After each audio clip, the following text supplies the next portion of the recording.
Should now be live on YouTube, and in just a second we should also be live on Mixer. I just sent it out to tweet. Fun times. YouTube just sent me a notification to say we're live. That's so kind of them. Alright, let's close you off. Let's make sure that's still working. Hello everyone, can you hear us and see us and all that good stuff? I would like to think you can. Because we have a lot to talk about. Actually, there was not a lot of news this week. We kind of struggled. Let's just talk politics. Yeah. Let's talk about Google and the Pixel 4. Thanks for adding me on the tweet. You know that's not going to happen. I know. Ever. But I do expect it every week. So every single week I'm disappointed. We'll do a whole section on how I keep fooling Microsoft's AI to thinking I'm younger than I am. Yeah. The squad goals here. It's going to be the sad day when it gets my age right. I'm like, no! Yeah. So what we're going to do on this podcast, we're going to do something that's called Burying the Lead, and we're going to talk about the most exciting thing last, because that's how you stick around. So we're starting with the Surface Pro 7. Yeah, and to be fair, I mean, that's how the event went down, so... Well, yeah, no, they actually opened with the Laptop 3, which I thought was quite surprising. Yeah, that was kind of weird, right? Yeah, but I guess it makes sense since the Pro X was like the big announcement, so they had to do the Pro 7 first and be like, oh, by the way, as an accessory. Anyway, we'll talk about it on the podcast. I also think the Panos, the Pro 7 is still his. That's his baby, yeah. It really is. He's not wrong. But they also got a lot of cool new stuff now. I gotta silence mute my audio. Hey, we're everywhere. We are everywhere. I'm a little yellow-green today, but I guess I'm feeling a little sick. You got night mode on? Maybe that's why. All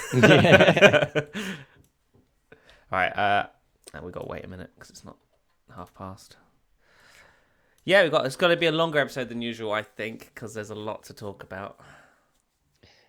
Yeah, I guess we'll have to do an extended Q&A. Unless we manage to answer everybody's question during the podcast. But even then, there'll always be someone who's like, I didn't get that. Yeah, and they'll ask again. They'll be like, so where is Santorini? Oh, God. Where's Andromeda? Anyway, I may just go when you are, Dan. Okay, let me fire up. I am now recording. I am now recording as well. All right, 3, 2, 1. Welcome to the Windows Central Podcast, episode 151 for October 4th, 2019. Hey everyone, Daniel Rubino here, joined with Zach Bowden for another exciting episode of the Windows Central Podcast. And this is the big post-show podcast where we're going to recap everything that happened on October 2nd at the Microsoft events in New York City, where we both were. We actually imported Zach. Zach, was the box we shipped you in comfortable enough? Yeah, it was like, it was worth it. The journey was worth it. We did him FedEx 2-day, couldn't do the overnight, but we gave him some food and water, so it went pretty well. But yeah, it was a very exciting show. So we're going to, let's talk about the actual schedule of the show here. We're going to go through kind of in the order the stuff was, a little bit in the order was announced, but Surface Pro 7, Surface Pro X, Surface Laptop 3, then Surface Neo, Windows 10 X, and then Surface Duo. So if you're listening to this pre-recorded and you want to jump ahead, feel free. I think all this stuff is exciting, but we'll go through all these products. First of all, I'm just going to set the scene. So this happened in New York City, October 2nd, 10 a.m. Every year they do these events in October, also New York City. But as I was explaining to Zach before the event, that the PR teams basically always try to reinvent these shows every time too. And that makes it sort of really interesting and also hard to predict. But they always want to keep it fresh, because if we every year went to the same room and same setup and they did the same presentation and same style, it would be a little bit, repetitive. Just like another company called Apple. Yeah, right. Exactly. So, they try to keep things fresh. And again, they changed it up this year. So they did invite a bunch of Microsoft and Surface fans, like major fans. I guess they sponsor them, and they got all the cool front row seats that the And they press got usually free gets. gifts. I think they walked away with a Surface Pro 7 or a laptop 3. Like, we got nothing. Yeah, and usually the media gets the front row seats.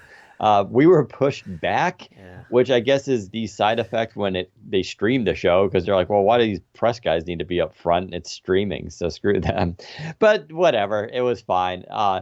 And I also just want to give a shout out to all the people we did see there, all the Surface fans who came up to Zach and I and said hello. If you ever see me at an event, definitely come up and say hi. I know I'm usually busy. I probably look grouchy even, but I really do appreciate when you guys do that. Met quite a few fans of the show. And, I just want to say thank you guys. Without you, we obviously wouldn't be very successful in doing this stuff, but always feel free. If I'm short, it's because even though we had like a couple hours there at the event, I was still hopping in and out of meetings, and Yeah. It was very it's one of those things. hectic.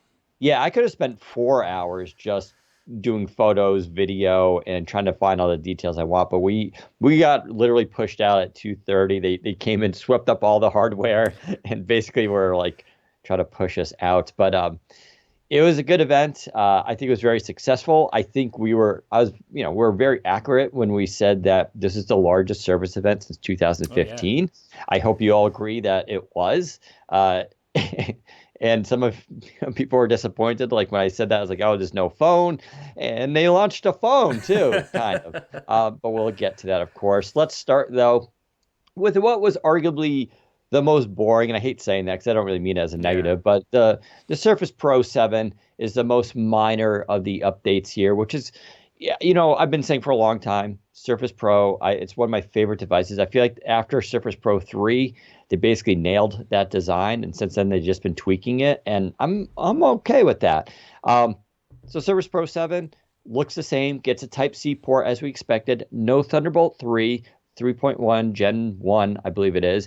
So between this and a Surface Connect, I think if it's just Surface Connect, you can power 4K 60 displays with this. So it's basically Thunderbolt 3. You just don't get the super fast data drive transfer. But even that's weird. I have a portable Thunderbolt 3 drive. They're like $400 or $500.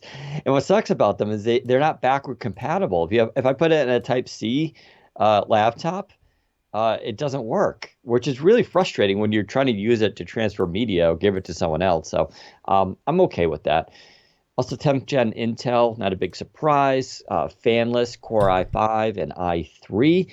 I'm pretty sure, did we confirm that they're using Athros for the Wi-Fi on that? Did you find out? I actually did check. What did you say, sorry?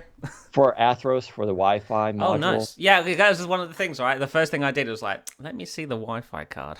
I remember seeing it for Laptop 3. We can confirm. So what we're saying is that they're not using Marvel apparently anymore. Good. Which is, yeah, exactly. So if you didn't know, the Marvel chip has been problematic for these devices. Most companies go with Intel. They're using Athros. It does get you Wi-Fi 6, though, and Bluetooth 5. I love to hear those numbers. Those are what you want. Wi-Fi 6 will work better with Wi-Fi 6 routers, which many of us don't have, but it's future-proofing if you're buying this thing. New colors for the type covers and the mice and all that kind of stuff. It looks nice. They brought back a poppy red, they call it, which is a bright red. I thought it looked really hot. If you have my Instagram, Daniel_Rubino, you can see a picture. I think it looks really nice. But yeah, that's it. Nothing much different there. No HDR display, no OLED, no major change. And in fact, no major redesign, which we're hearing, the rumor said 2020. So next fall, we'll get a major redesign. And what that redesign looks like will probably be the Pro X. Yeah, I was going to say, I would guess the redesign is going to be the Pro X design we saw this year. And the reason, I think maybe this was your idea, I can't remember. I heard it from someone, but one theory as to why they did it on the Pro X first is so that it convinces people to move to the ARM platform instead of... Yeah, that was my idea. I'm convinced of that. So Surface Pro X goes nicely into that. Surface Pro X, super thin device, a little bit lighter than Surface Pro. Basically running a Qualcomm Snapdragon 8CX. It's tweaked up, so it's got hits 3 gigahertz now. It's the fastest it's ever been done in a Qualcomm chip. And they have a more powerful GPU that we're told is very power efficient. And because of these tweaks, it's not custom chipset, it's customized chipset. Right. I know it's a weird distinction, but it's important because it is based off existing hardware. But because of this, they're calling it the SQ1, Hmm. which we've all imagined just means Surface Qualcomm 1. Yeah. But it's kind of cool. This isn't going to the Apple level of making chipsets, but that's okay. Apple only needs to make its chipsets for itself, where this allows, don't forget, because they're using basically the 8CX as the base, it means their OEM partners can use this. Yeah. And so it allows Qualcomm, AMD, and Intel to basically thrive here. But yeah, what makes this device different? It's a 13-inch display versus 12.5-inch for Surface Pro, but it's in the same size chassis because they made the bezels on the sides micro thin, 5.7 millimeters. It looks really nice. Still a little bit thicker on the tops and bottom, but that's so when you're holding it portrait, you actually will have something to grip with. And it's also for the Hello IR sensors and Yep. also the magnetic strip along the bottom that allows you to wirelessly charge the pen and also lift the keyboard up to magnetically connect to the screen as well. And it's where the antennas go because this Yeah. does have 4G LTE. Right. There's a new type cover that basically hides the pen. So I think we alluded to this last week. I didn't want to spoil it. I just said they came up with a clever new way for doing the pen. And this is super clever. So it hides it in that little front area of the keyboard or the back area, depending how you look at it. It's a flatter. It's not completely flat. We should point that out. It's kind of an oval design. It actually feels very ergonomic to hold, but we'll have to use it, extensively to really see how it is. But it looks like it should be really good. I actually kind of like the pure Surface Pen being purely round. It can actually get hand fatigue after a while. Where this, I think, is going to be actually a little bit easier to hold. Yeah, I've seen split opinions on this whether or not it will be more comfortable ergonomically than a round pen. So I reviewed the Bamboo Ink last year, I believe, which is a dual protocol pen, works on Surface and Wacom devices, and it's not perfectly round. It's actually kind of like it's got three sides to it that are, Right. and it's slightly rounded. So there's no sharp edges. And that pen is actually super comfortable and ergonomic to hold more than Surface Pen because Surface Pen is a barrel. So I do think this is going to be more comfortable to hold. That slot also recharges it. It's magnetic, so the pen won't fall out. And yeah, when it closes up, it goes with you all the time. And what's neat is when you're using the keyboard, you don't know it's there. It's just perfectly hidden. Yeah. And they didn't need to stick it in the body of the device, which would have sacrificed battery life. Ports, USB Type-C, 3.1 Gen 2. These are very good ports, but Type-C, no Type-A port, so you have to use a dongle. Also, no headphone jack. Yeah, that's the weird one to me. I mean, it's not weird. The reason they do it is because they can make a battery go edge to edge, and they don't have to now. Because if they have that little, you Yeah. can't make a battery and have like a slot for it, a headphone jack. Like you have to work that around the design of the battery. So the fewer of those ports that are going in, the larger they can make that battery. And I guarantee that was the thinking there. I know it's a pain. I'm not saying it's awesome. I will say, even since I got Surface headphones and now we have Surface earbuds coming, when I travel in the airplane, I'm switching between my phone and my laptop. Obviously, usually watching movies. I do use Bluetooth. It's just been much easier because when you're sitting in a seat, like a lot of us already, like I don't want to plug in my laptop if I don't have to while I'm flying on a long flight. Hmm. But if I have to, I have to, right? But I don't want another cord because especially if you're sitting in the aisle, then someone gets up and you're just like this mess of like cables and you're like, eh. So the fewer cords I can have, I'm actually okay with. But that said, they're going to sell for I think $12, which is not that bad actually. A Type C to Yeah. 3.5 millimeter headphone jack. So, there you go. And you still get two Type C, so it's not bad. Yeah. Regarding the pen, real quick, because this is a question we Sure. kept being asked: does the new pen work on the older surfaces? And the answer is yes. You can ink with the new pen on surfaces going all the way back to the Surface Pro 3, I believe. However, I mean, you won't be able to magnetically connect it to the side of the device, or if you can, it won't attach as solidly as the last gen Surface Pen does, because that pen is designed specifically for the shape of the older Surface Pros, and the new one isn't. So, yeah, mileage may vary when it comes to storing the device on the older devices, but you can absolutely ink with it on the older devices if that's something you want to do. However, I think the older Surface Pen is just fine if you're using an older Surface Pen, an older Surface product at this time. Yeah, someone's asking about some of the features of it with Bluetooth and eraser. We don't know. To be honest, like this event was so massive. Usually when they announce one or two devices, I get to go deep dive and talk to the engineers and just really just hang out for 45 minutes to just talk to Yeah. them. And this is where I'll think of all these. But this was such a rushed event. A lot of these details we don't have at this And there were time. So also a lot of other influencers there. So lots of YouTubers who generally don't attend Microsoft events that I've found. Like, there were people right. like iJustine there, and they're like sort of super big tech YouTubers who generally don't care much about Microsoft events. But they were all here in full force, which was interesting to see. And they were all like in the front row seats as well. Us press was like shoved in the back, and everybody else was in the front. So that was fun. Well, we already knew what was coming anyway. It's true. So Well, 99% of everything.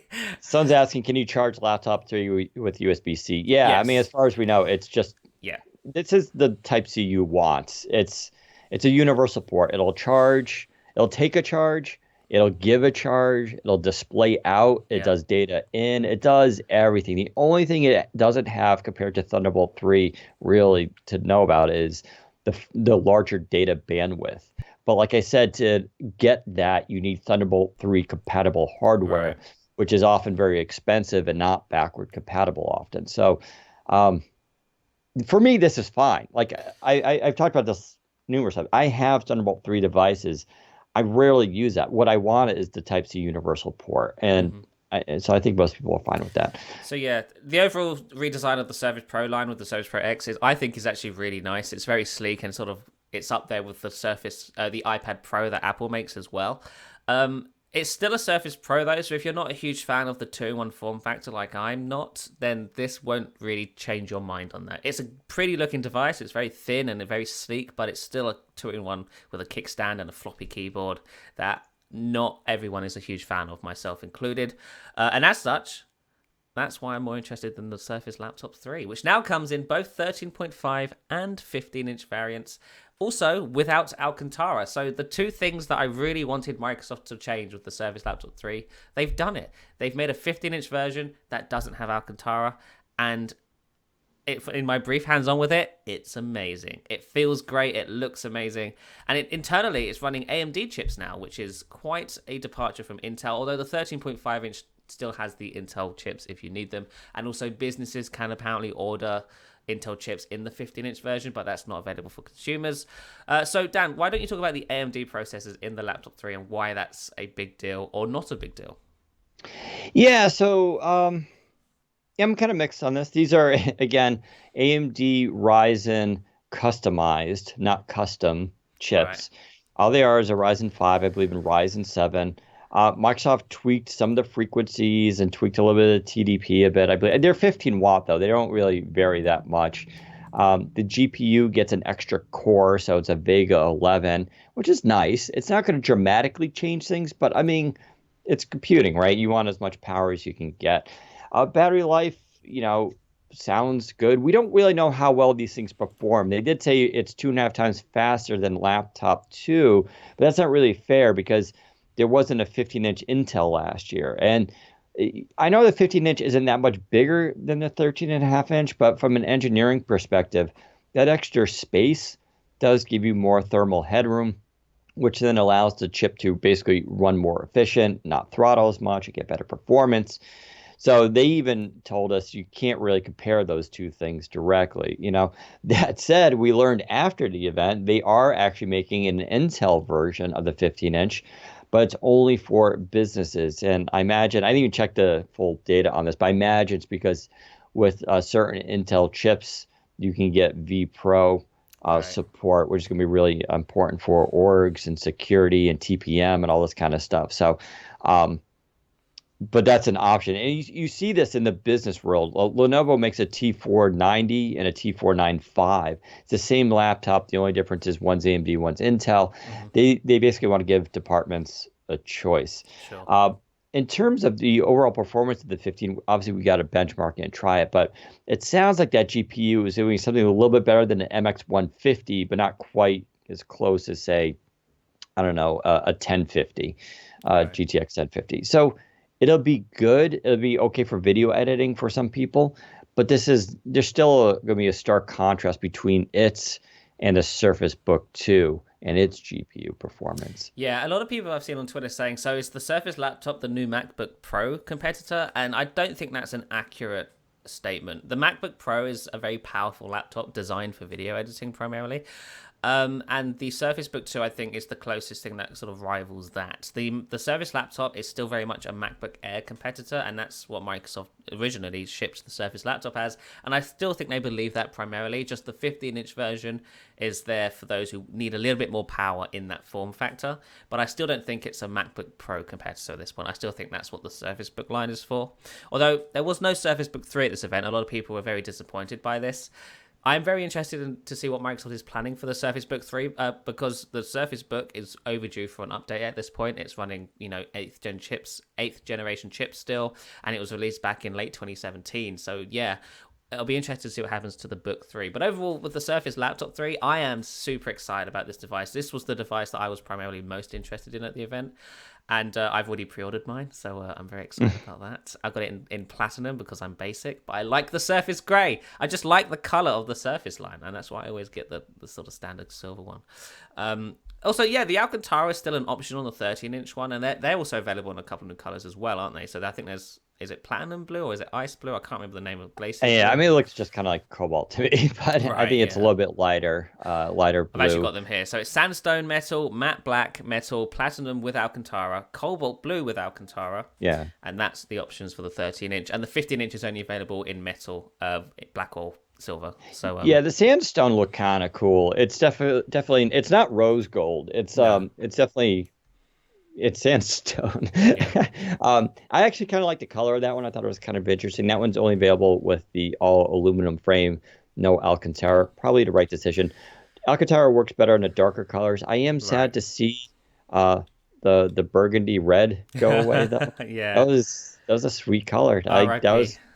that was the one I thought I wasn't going to like, and then they shipped it to me for the first review, and then I immediately fell in love with it. And then I scratched Yeah. it. So it's worth noticing as well on the laptop 3, it has a 20% larger trackpad, which is a big deal for a lot of people because, the MacBooks now have super huge trackpads, and now Microsoft is sort of following suit with the Surface Laptop 3.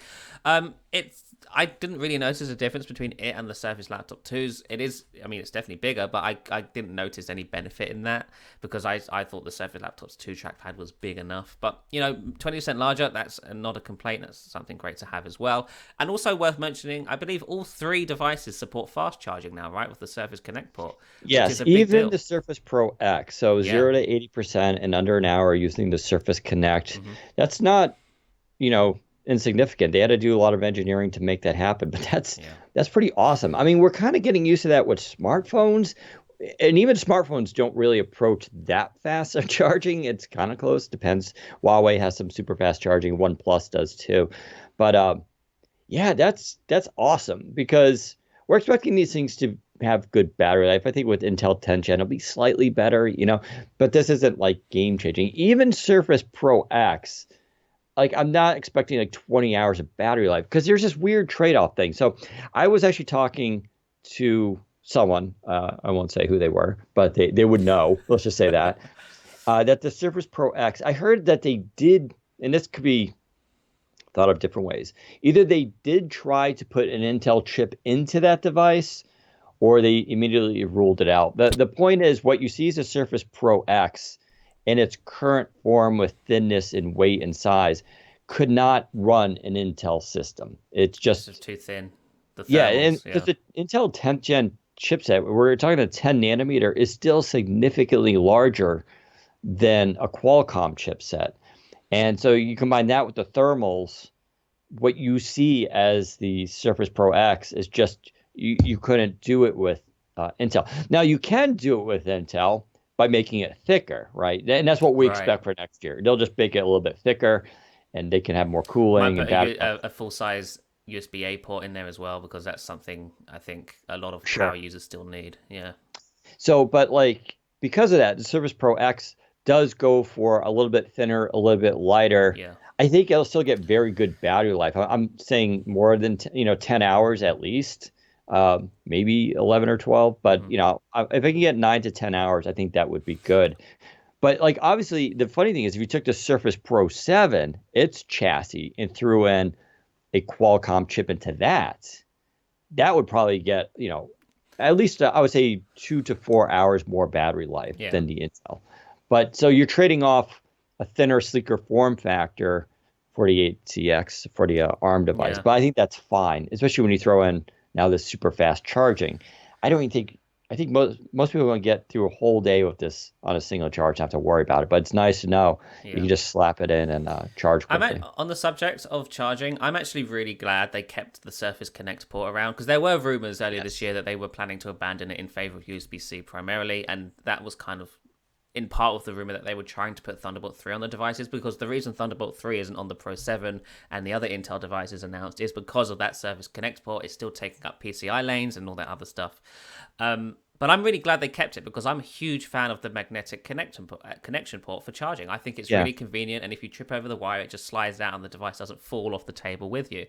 I just think it's a great design, and I like the little charging light on it as well. I just think overall it's just a sleek, cool way to charge your device, whether it be the Surface Pro 7, the Surface Pro X, or the laptop itself, or even the Book and the Go. They all support it, which I think is really, really nice. And I'm glad it's sticking around for another generation. Wait, yeah, Surface Go, does it have a Connect Yeah, port? it does. Okay, Yeah, I they've all got it. forgot. Yeah. Um, yeah, I agree. I like Surface Connect too, and I think it was, yeah, I mean, it's about consistency across the lineup, which is why, like I said, none of these devices support Thunderbolt 3. And I get some people, will not like that. Maybe Surface Book. I could still see Surface Book 3, which we Hmm. don't expect till at least spring. I could see maybe that getting Thunderbolt 3. But Right, for yeah. this lineup, it actually makes sense for Type C and not have to worry about that kind of stuff. So I'm okay with it. We should also mention they're all using DDR4 Hmm. RAM this time, which is really nice. So So it doesn't faster make a RAM. huge difference. I can't ever say it.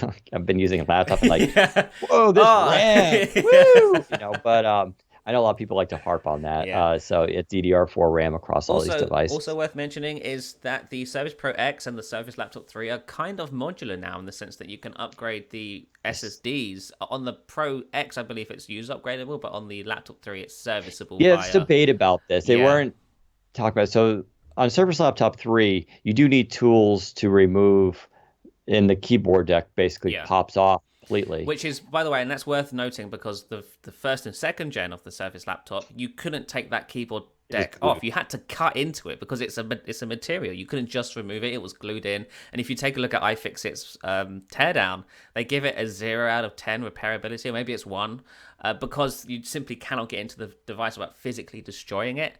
And so they've taken that feedback on board and said, right, so now it's actually upgradable. Like, you can fix it, you can service it. The keyboard pops off just Yeah, by unscrewing a few screws, and that's really and we good. should point out it's when we say you can fix it, we actually Right. mean a retail certified Microsoft or fixer. someone, yeah. If you try it yourself, you will avoid the warranty. So this isn't really meant for consumers. Right. Although if yours breaks and you And you bring it know to a how to fix Microsoft it. store, Yeah. they could in theory do it there too. But this is really meant for commercial scenarios where they need to fix something or get You know, something serviced and I've actually repaired. got a great example of this. My Surface Go recently just died for no reason, like it wouldn't turn on anymore. So I took it to the Microsoft store in London, and the guy was like, "Yeah, I would just get you a new one because it was still in warranty." And the reason they did that is because he said, "Well, they're sealed. You can't get into them. I can't just open the device and replace the battery for you." So Yeah. they had to get me a whole new Surface Go, which is a serious waste of money for a device that just has a really dead battery. Swap the battery out, Right. it'd be good to go again. So having the Laptop 3 and the Pro X upgradable in some areas is a good thing for Microsoft in the long run as well. And where things get a little weird, the Pro X has it underneath the kickstand, which Yes. is obviously where I, thought it would go. And then it's just a little slot door and there's a screw holding it. And so I can't see how that's not user upgradable. There's some conflicting information out there. I think Microsoft wants the message to be you shouldn't do it yourself. But I can't see. This looks like, from my eyes, it looked like popping a SIM door open Yeah, I assume almost. it's just the same how Apple does it, where like you can get into it, and if you really want to, you can update it yourself. But we don't want you to do that, and we will not service your device Yeah. if you update it yourself. I'm curious, but it literally looks like a little screw, and then a door comes off, and then I it's think maybe just the Pro X it's fine, but it's just the Laptop yeah. 3 where they were specifically And these like, are, it looks don't like do an it. M2 SSD, which Yeah. you've never seen. They're the shorter, stubbier versions, but still PCIe NVMe. So, Yeah. um, but yeah, so whatever. It's good. It's progress. Yes. Um, it's better than nothing. It's a surprise. Kind of didn't actually see that coming. We should also talk about the Surface earbuds, which I totally forgot about on my Yep. schedule thing for this podcast. Surface earbuds are a thing now. We kind of knew they were coming. They're in-ear headphones, just similar to the Surface headphones, but not as large, although they're still quite large for in-ear headphones. We'll talk about that in a minute. They are going to be available later this year in white, or silver as they call it, and it will be available early next year in black as well. They come with like a charging case, just like any other wireless pair of earbuds. And they will also have a new Surface audio app for Android, iOS, and Windows as well. And I believe the Surface headphones will tap into that app as well. So no longer will it be part of the Cortana app, which is very interesting. And also the earbuds support not only Cortana, but Google Assistant and Alexa in addition to that as well. So that's pretty nice to see. Now, the design of them is very interesting. A lot of people don't like it, and I can see why. I personally don't care. I mean, I walk around with AirPods. They look stupid as well. But now Cortana's going to talk. Maybe she gave up. Okay, so yeah, so they have rounded designs on the ear, on the actual earbuds themselves, and they're quite large in the ear, but that's because they have touch sensors. So you can do things like volume up, volume down, skip track, play pause, double tap to answer and decline calls, and all of that good stuff. Similar to the Surface headphones themselves. The Surface headphones have huge touchpads on the side of them in addition to the dials. The only thing these earbuds are missing are the dials because, they can't fit them on there as well. But the touchpad is so large so you can do those swiping gestures and whatnot. Now, whether you like that or not is something that's down to you, of course. I think they look fine. I mean, I haven't ever looked at a pair of earbuds and gone, wow, they look amazing. I've never Yeah. thought that. I'm mixed on this. We've talked about this endlessly in person, but I've yet to see a pair of earbuds I thought looked great. They all look pretty goofy at some level, with Apple's AirPods being at the top of that list. Yep. But that said, I mean, this is the thing with Apple. It's like you can rip on their names, like when people want the iPad.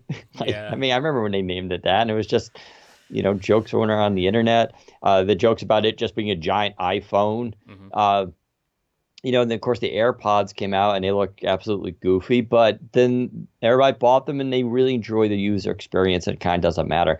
In New York City, you just saw everyone walking around with those stupid things in their ears. So, it's fair to point out, like, maybe these don't look right, but to suggest that's going to hamper adoption, I think is a little short-sighted, and history doesn't really support that.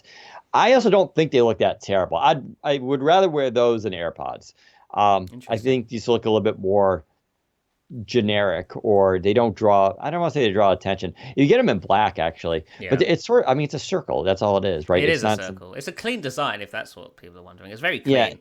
And the reason they made it, it's just because it followed the design of the little speaker and the battery. All those things were the driver and the battery are already round. Mm-hmm. So their theory was they're just taking existing shapes that were already used in the parts and we're just making it bigger. So it wasn't we'll start with it round and shoehorn all the gear in there. It was the gear was already round to begin with. And so it just, was a function follow shape here, which I thought was kind of clever. We did get to try them on. Mm-hmm. Comes with a really nice little case, still bigger than Apple's, but wasn't terribly big. That case charges by USB Type-C, which is nice. But yeah, you pop open the door, they go into parry mode. You just pop them out, put them in your ears. They were very comfortable. They were meant to be worn for 8 hours at a time. They didn't fall out of my ears, but they just popped right in and they're comfortable. Where you're going to see some divisiveness besides the way they look is on the choice of they don't seal in your ears. And some people want that sort of physical noise canceling ability because these don't have noise canceling at all. But what Microsoft was going for is that when you're wearing these, probably in an office setting or to work or whatever you're doing, someone can actually come up to you and start talking and you'd be able to hear them. I have the Bose Sport earbuds that are wireless and they do the same thing. They don't fit in your ear canal. And because of that, when I'm at the gym, if someone comes up to me or if I'm riding my bike, I can actually hear the noise around me, which is important to be aware of your situation if something happens. Mm. I also don't like things that shoot in your ear canal. They do seal off the noise, but they do have a lower tolerance in terms of how long you can wear them for. I mean, after 2 hours of those things jammed in your ear holes, you're going to get ear fatigue, where this doesn't have that issue.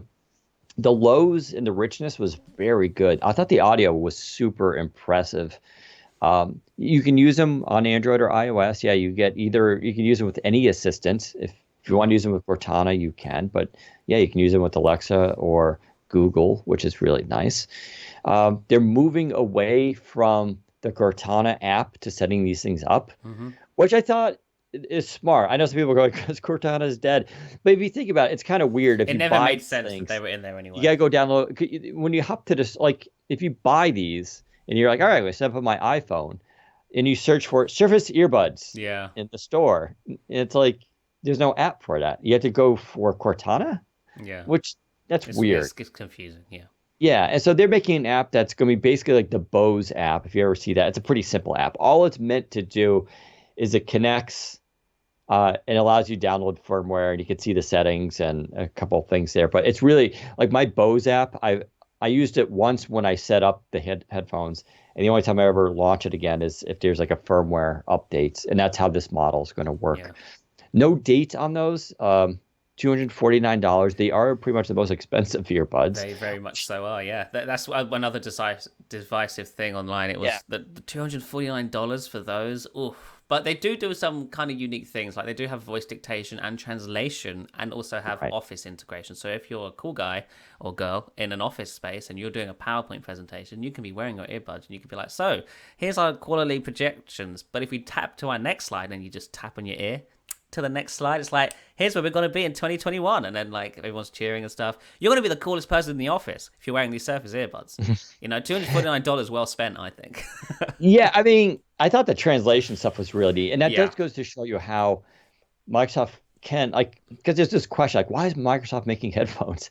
But if you think about the translation feature, like that's a really good example of using cloud AI, machine learning, and connected technologies in a practical manner. Like if I'm wearing these things in China and I can hear the person talking and it starts live translating it, like that's kind of bonkers, right? That's like a neat thing to have.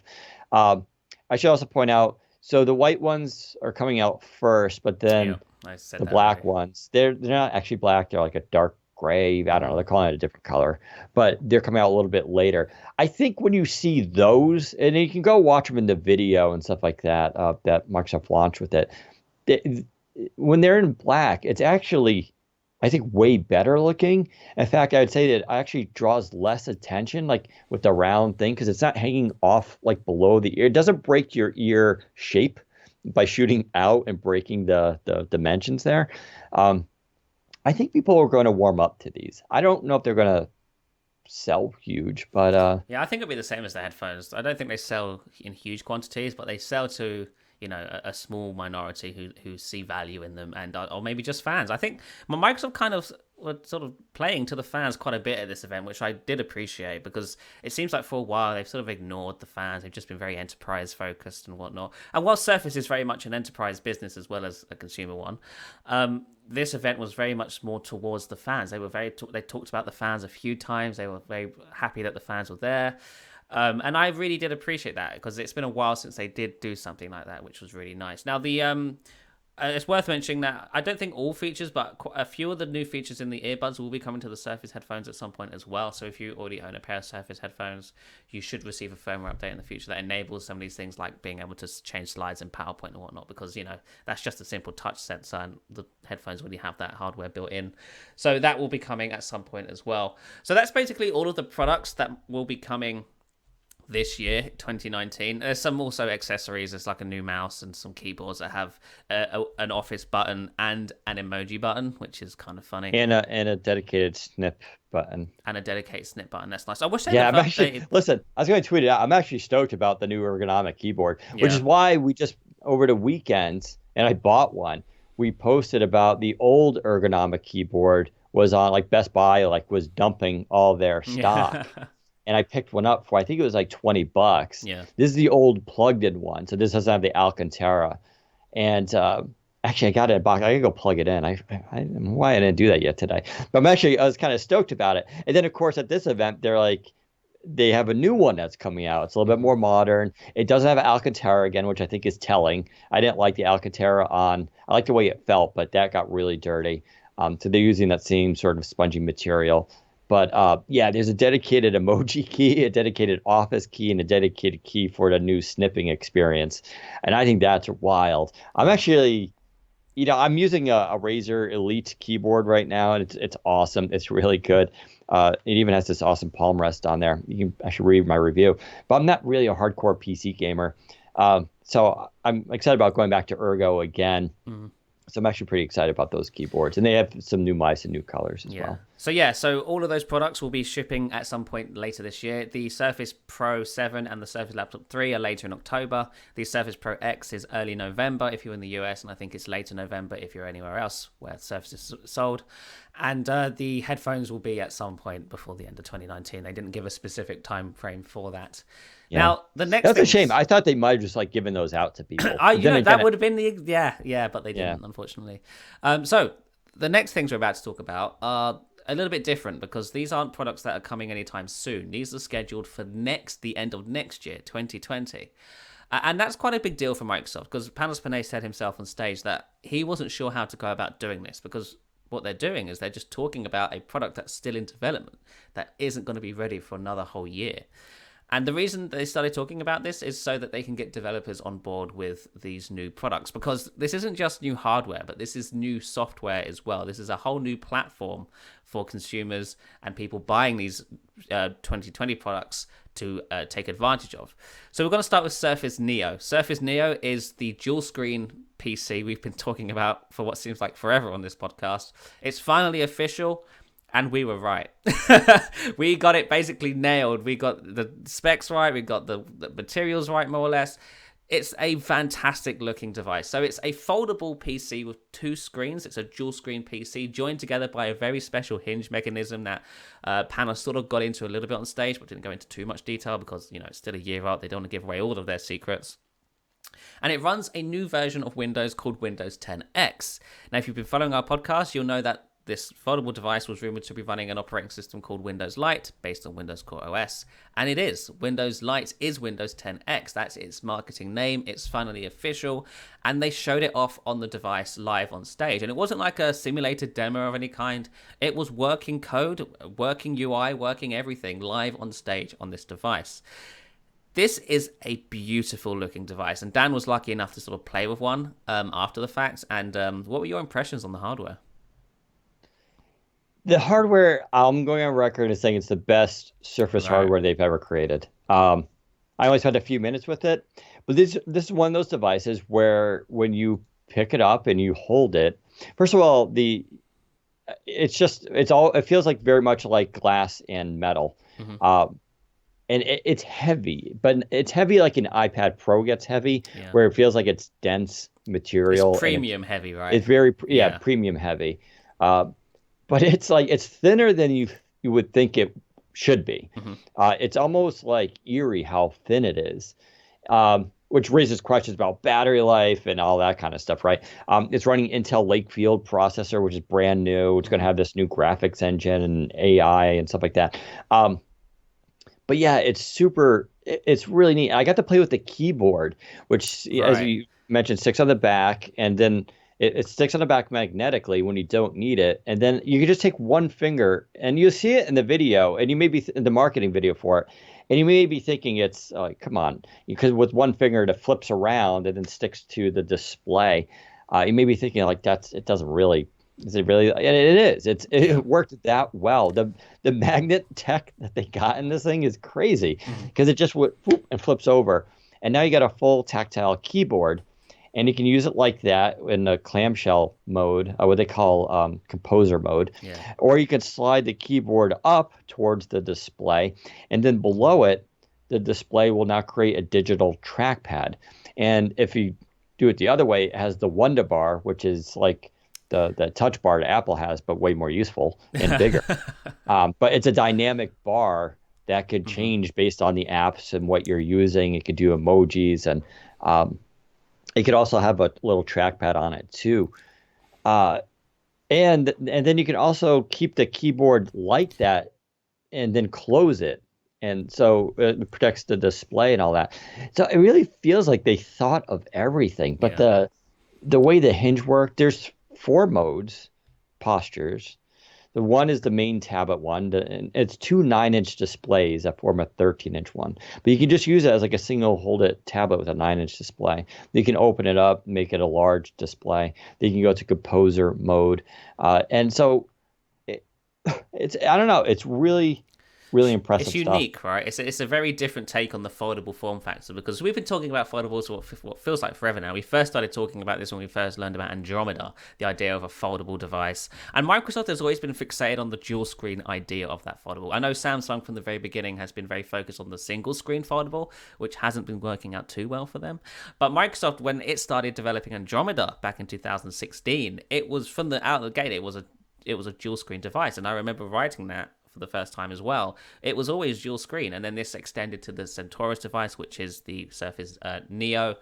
And seeing it in marketing renders and seeing it live on stage now, it's crazy how this idea has come together so well. Now, there's a lot of people looking at this and going, I still don't see why I would need one. And that's totally fair. This isn't going to be a device for everyone. Now, its postures, which the postures is the word Microsoft calls the different modes, the different sort of form factors you can turn it into, because it being a dual screen device with a 360-degree hinge, it can twist and turn into many different ways. So as Dan mentioned, there's the composer mode, which is essentially just laptop mode. What happens is the bottom display becomes the keyboard trackpad, and the top display becomes a more traditional sort of Windowsy layout where you can like move around a cursor and drag windows around and all of that good stuff. Then you've got the sort of dual screen mode, which is kind of like a book, displays on either side, and obviously you can rotate that, and the UI will rotate with you to sort of keep things in the flow and stuff. But Microsoft considers this mode to be sort of for productivity and stuff, so you can have one app on one side, another app on the other side, and you can drag things across the displays and whatnot. But you can also extend an app to take up both displays, so you can take advantage of the dual screens as one display if you want to.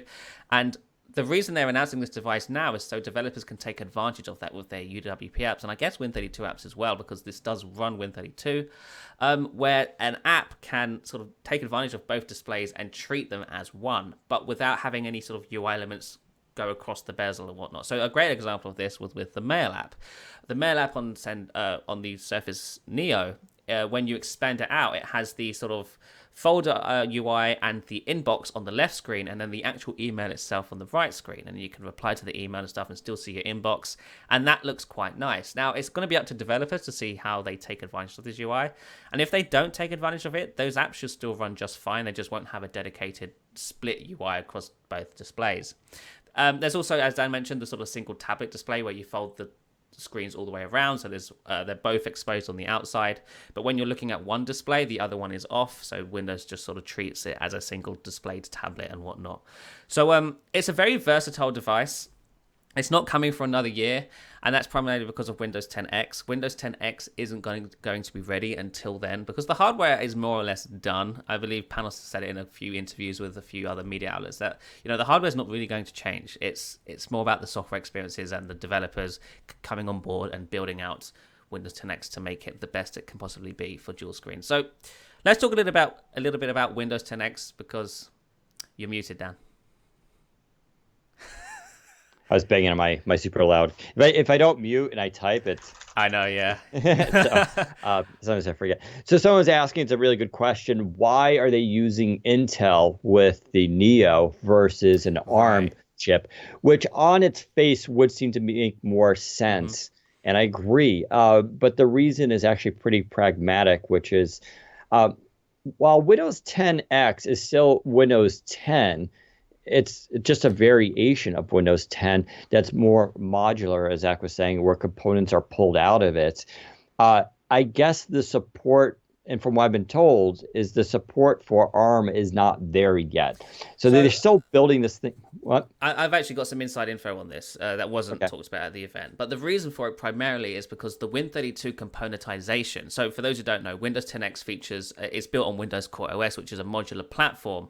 And what Microsoft has done with Windows Core OS is modularize Win32 entirely. The Win32 subsystem is now a component that can just plug into the operating system.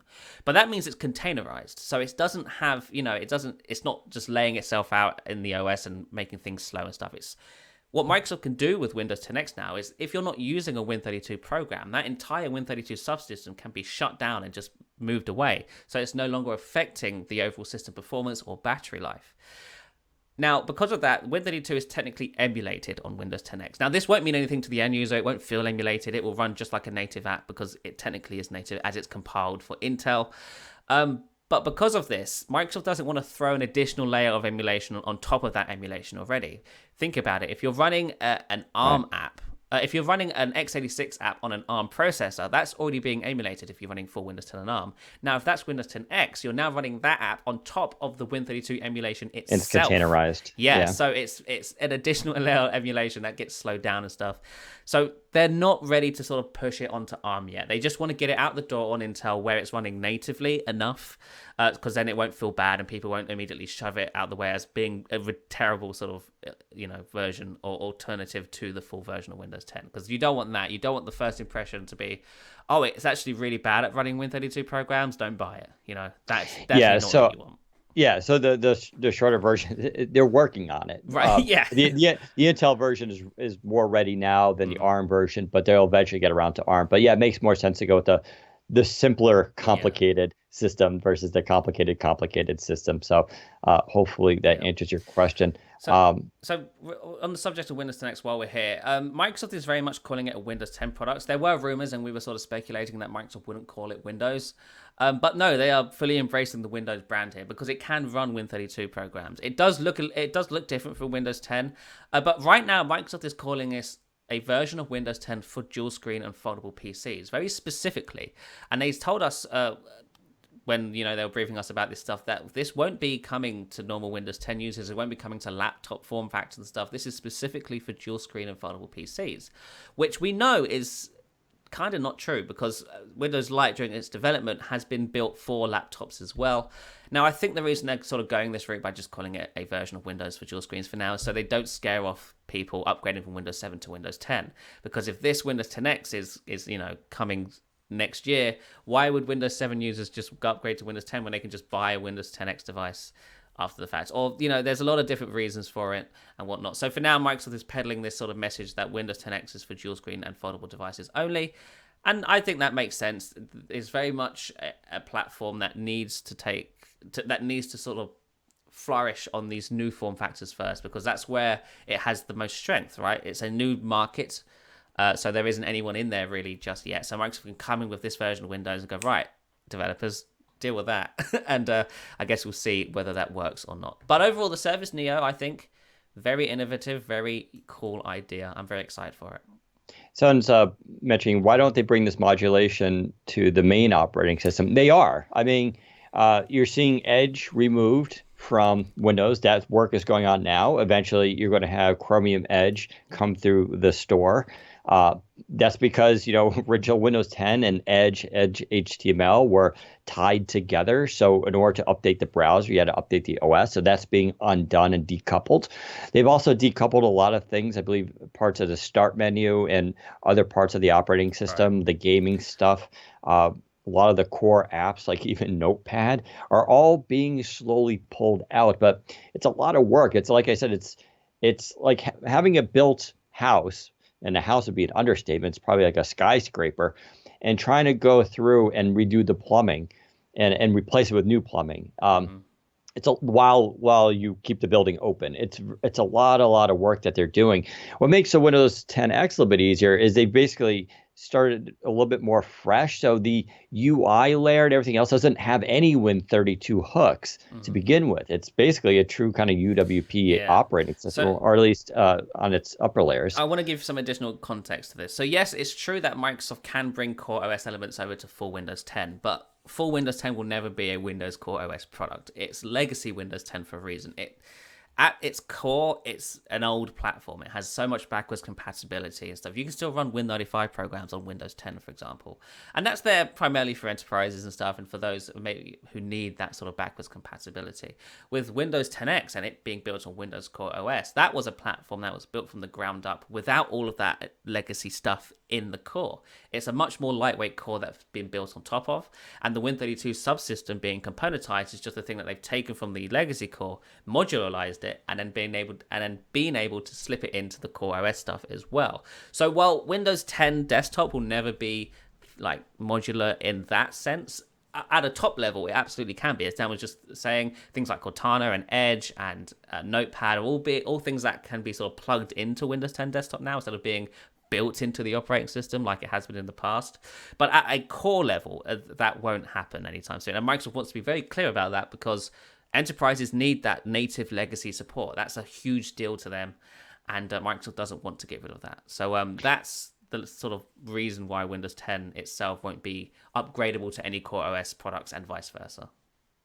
And we should also point out that this is a really big thing, that Windows 10X isn't just for Microsoft. One of the reasons it got a name, that unlike Windows, like HoloLens has Windows Holographic, and was it Windows for Teams is what's on Surface Hub 2.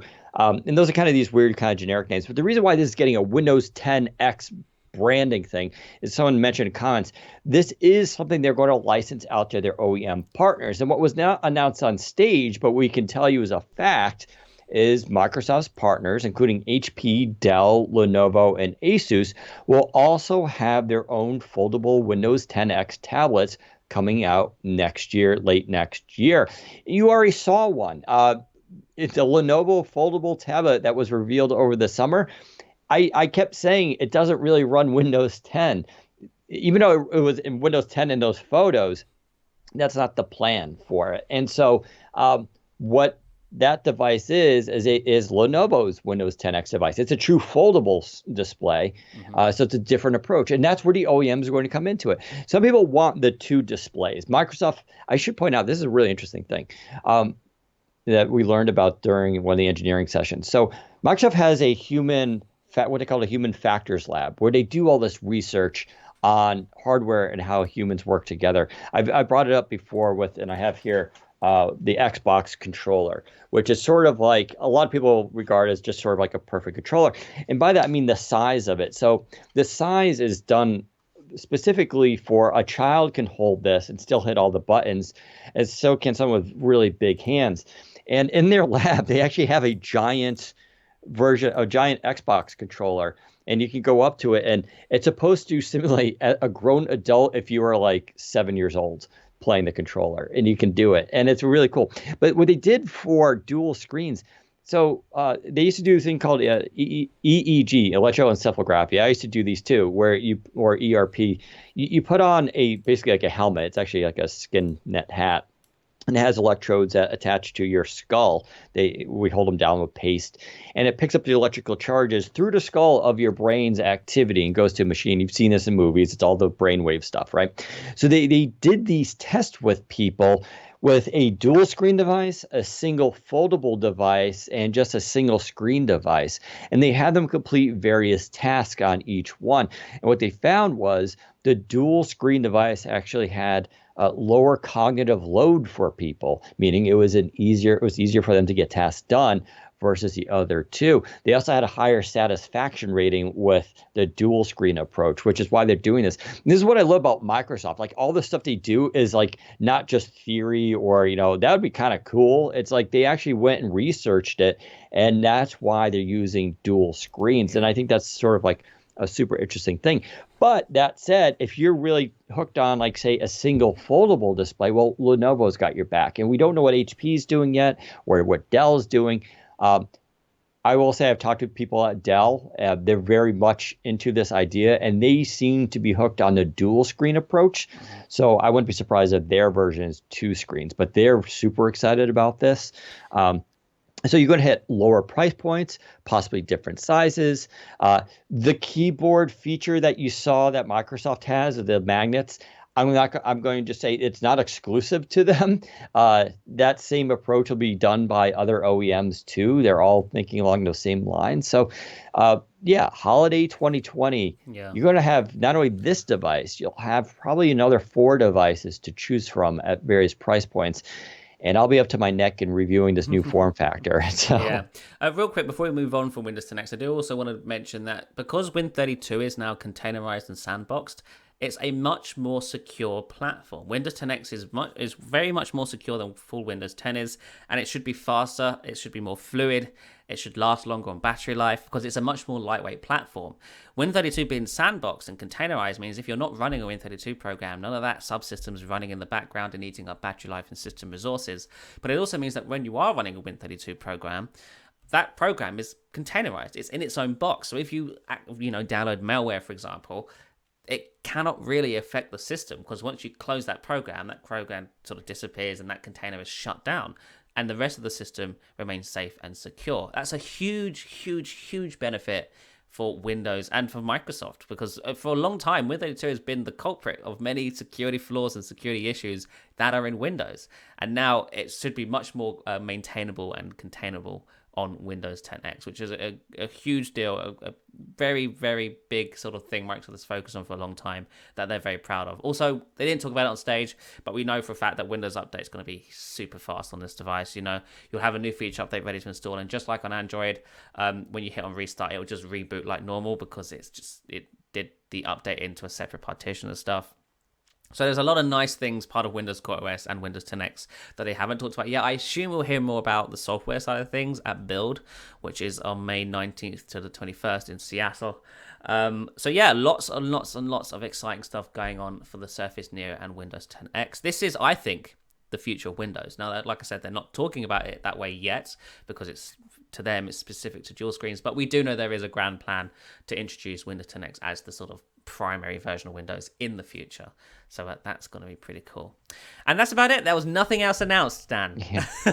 Right. Actually, and that's what's funny. We were bummed that the night before and everything, like a lot of this stuff started to get leaking. Like Zach had the images of this stuff last week. Yeah, but a lot of us did, and we all sort of decided not to leak it. Yeah, that we all had this tacit agreement not to leak this stuff because we'd come so far. And although we talked about what we expected, it's one thing to talk about like the way things look or something, but then it's another to see a product image. And we wanted to just be kind of like, for it to be kind of a cool show. And then like the night before, it all like came out, or most of it came out. We absolutely knew that no images of the Neo would come out because there are no images. So we knew that was safe. So that was good.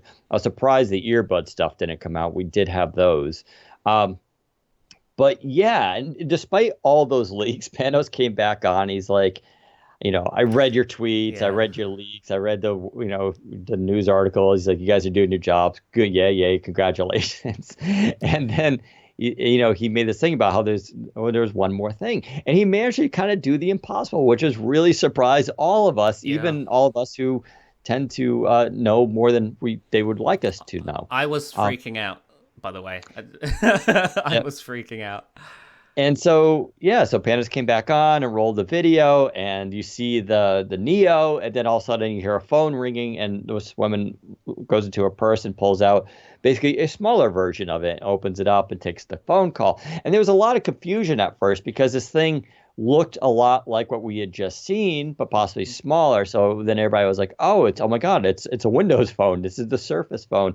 And then came the twist, which was it's running Android. Mm-hmm. And we want to get this out of the way. It's absolutely 100% Android. It's not like Windows 10X running Android emulation. That's not speculation as well, by the way. That's not just us theorizing. We know it's Android. It's 100% pure native Android OS. They're working with Google on this, actually. And it's just kind of funny. And this brings up the rumors which Zach and I were laughing at because so we heard the rumor that, of course, Zach reported in like 2016 about Andromeda, and that was going to be a Windows device, and they were going to position it as, it can make calls, but it's more than that. We're going beyond phones at this point, and that's exactly the messaging we did see. It really is as well. They kept to that. And so they So we heard that, and you guys kept bugging us. When's it coming? When's it coming? And it's like, yeah, it's happening. And then there was a report that, oh, it's been shelved, It's not gone. canceled, but they're putting it on the back burner. They're going to work on this bigger version first. And then, I was like, oh, okay. And the theory kind of was, oh, they're going to do the bigger version because it's not a phone. Although, the other one that does have LTE, so that's interesting. But they're going to do that one and build up the story. And then if people want it and the ecosystem grows, they'll do a phone one, right? So that was the theory. And then rumors came out that Centaurus, the big one, Neo, was going to run Android apps as emulation. Right. And everybody's like, oh, yeah, here we go. We should do that. And you and I were like, I don't, that sounds weird. Mm-hmm.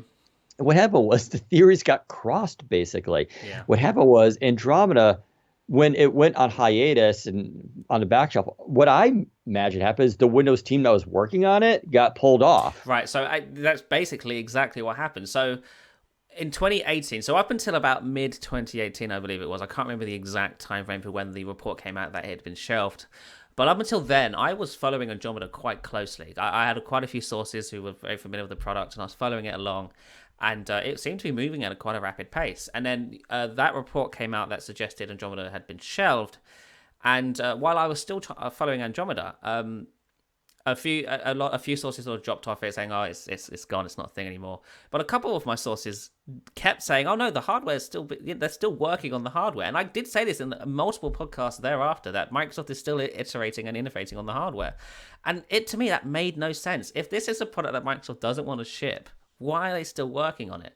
And then we heard, obviously, the rumors that Centaurus would run Android apps. And like Dan mentioned, I'm pretty sure the rumors got crossed and that what they actually meant is that the Andromeda device is an Android device. So yeah. when the lady in the marketing video pulled out the Surface Duo, as it's called, by the way, it's called Surface Duo. I looked at that because me and Dan have seen prototypes of Andromeda. We've seen actually quite a few iterations of the Andromeda prototypes.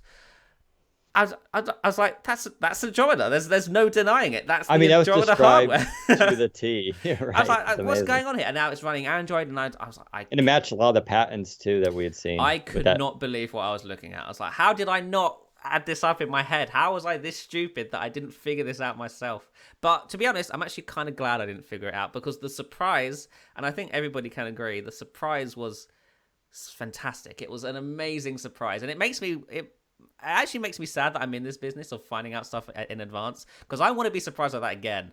And I don't think it's ever going to happen, because that was a one-in-a-lifetime opportunity, and Microsoft nailed it. If they hadn't announced this device on October 2nd, that we would have found out that was a thing very soon, I think. So, yeah, they timed that right to announce Surface Duo when they did.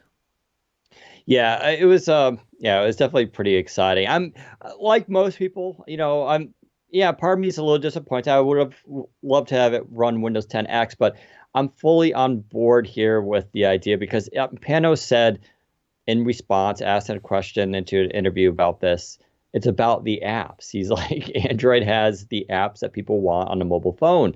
It's a fact. Now, don't get me wrong. If they released this with Windows 10X, even if they gave me an option to do it, which they're not going to do that, I would be one of you people. I would get it. Yeah. I'd make it work. I'd be running 100%. PWAs as my apps. I'd be telling myself, I don't really need my banking app right now. I don't really need, NFC for tap to pay. Like, I would be convincing myself that's the case, and like all 10 of us would be happy. But the reality of the situation is 88% of the smartphone market is Android. 88%. I know iPhone gets all the attention. They make a lot of the money, but Android's 88%. That's where the apps are. It's the easier path. I wish it weren't the case. But there's absolutely no way they could have done this with Windows 10X and still have it be as successful. I've seen a few people say, but couldn't they have just done Android emulation? And sure, technically, and on a technical level, it's something they could have done.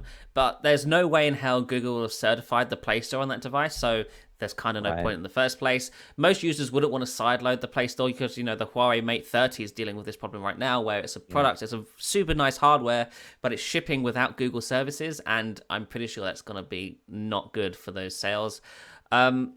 And also, it comes down to sort of licensing and the political side of things. on the UWP side of things as well, and Win32, just Windows app development in general. Why would a developer want to build a Windows app, whether it be Win32 or UWP, when they can just port their Android app to Windows? That's not a great way to go about things. And then Google, on the other hand, also probably wouldn't want it to happen anyway. They'd be like, no, you're not. We don't want this. We don't want you running Play Store or anything like this on your device that isn't running Android. So there's no point in them doing it that way. It makes much more sense to just say, hey, Google, we hold our hands up. We need you. We need your platform. We want to do a really cool device. You can help us out with it, please. And Google are like, yeah, it sounds like Microsoft and Google are working quite closely together on this. And if you think about that, it's not just the apps they're going to get. They're going to get probably a marketing push with Google. Yeah. I mean, 100%. Google benefits from here having Microsoft now on their team with pushing Android. And so now Google will help promote and showcase. And when you show their Android devices, that will be up there. Like that cross promotion. We're also going to get Android Central will now have to cover this device. They have no choice. They have to cover it. And all the other Android sites and all the other tech sites, because it is now another Android phone on the market that needs to have. So and they are working closely with the Android team. And that raises the question. I know a lot of people are asking about the camera. We don't know about the camera. Zach and I have been talking about this internally. Microsoft does have a lot of cool camera tech. I don't know if, what that camera can do. They have kind of already laid the groundwork saying this isn't about doing, really amazing photos. I don't think they can compete there anyway if they wanted to. But with their relationship with Google, maybe they'll get some of that Pixel software or optimizations. But yeah, this isn't going to be something for people whose primary usage is going to be like a high-end camera. Yeah. So although they didn't say, they kind of hinted at this on stage, but I'm pretty sure this device is for the fans. Now, I'm not talking about Windows fans, because a lot of Windows fans are kind of annoyed at this device not being a Windows product. You guys need to get over it.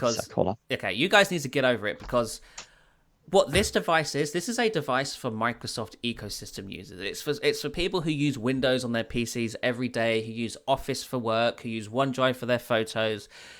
It's for those people who want to take Microsoft with them on the go. It's for Microsoft fans, not Windows fans. Windows fans will be upset that it's not running Windows. But listen, with Microsoft taking advantage of Android, having its own version of Android now, because think about what Microsoft is doing with Chromium and Google Chrome and all that. They've got their own version of Chromium now, and they're iterating and improving that.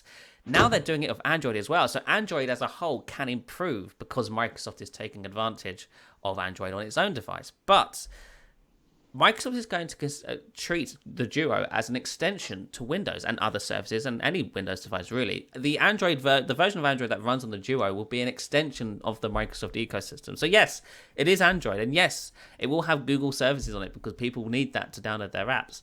However, this is a Microsoft phone. It's not a Windows phone, it's a Microsoft phone, and this will be the closest to a Microsoft phone we will ever get because it is a Microsoft phone. It has a Microsoft logo on it.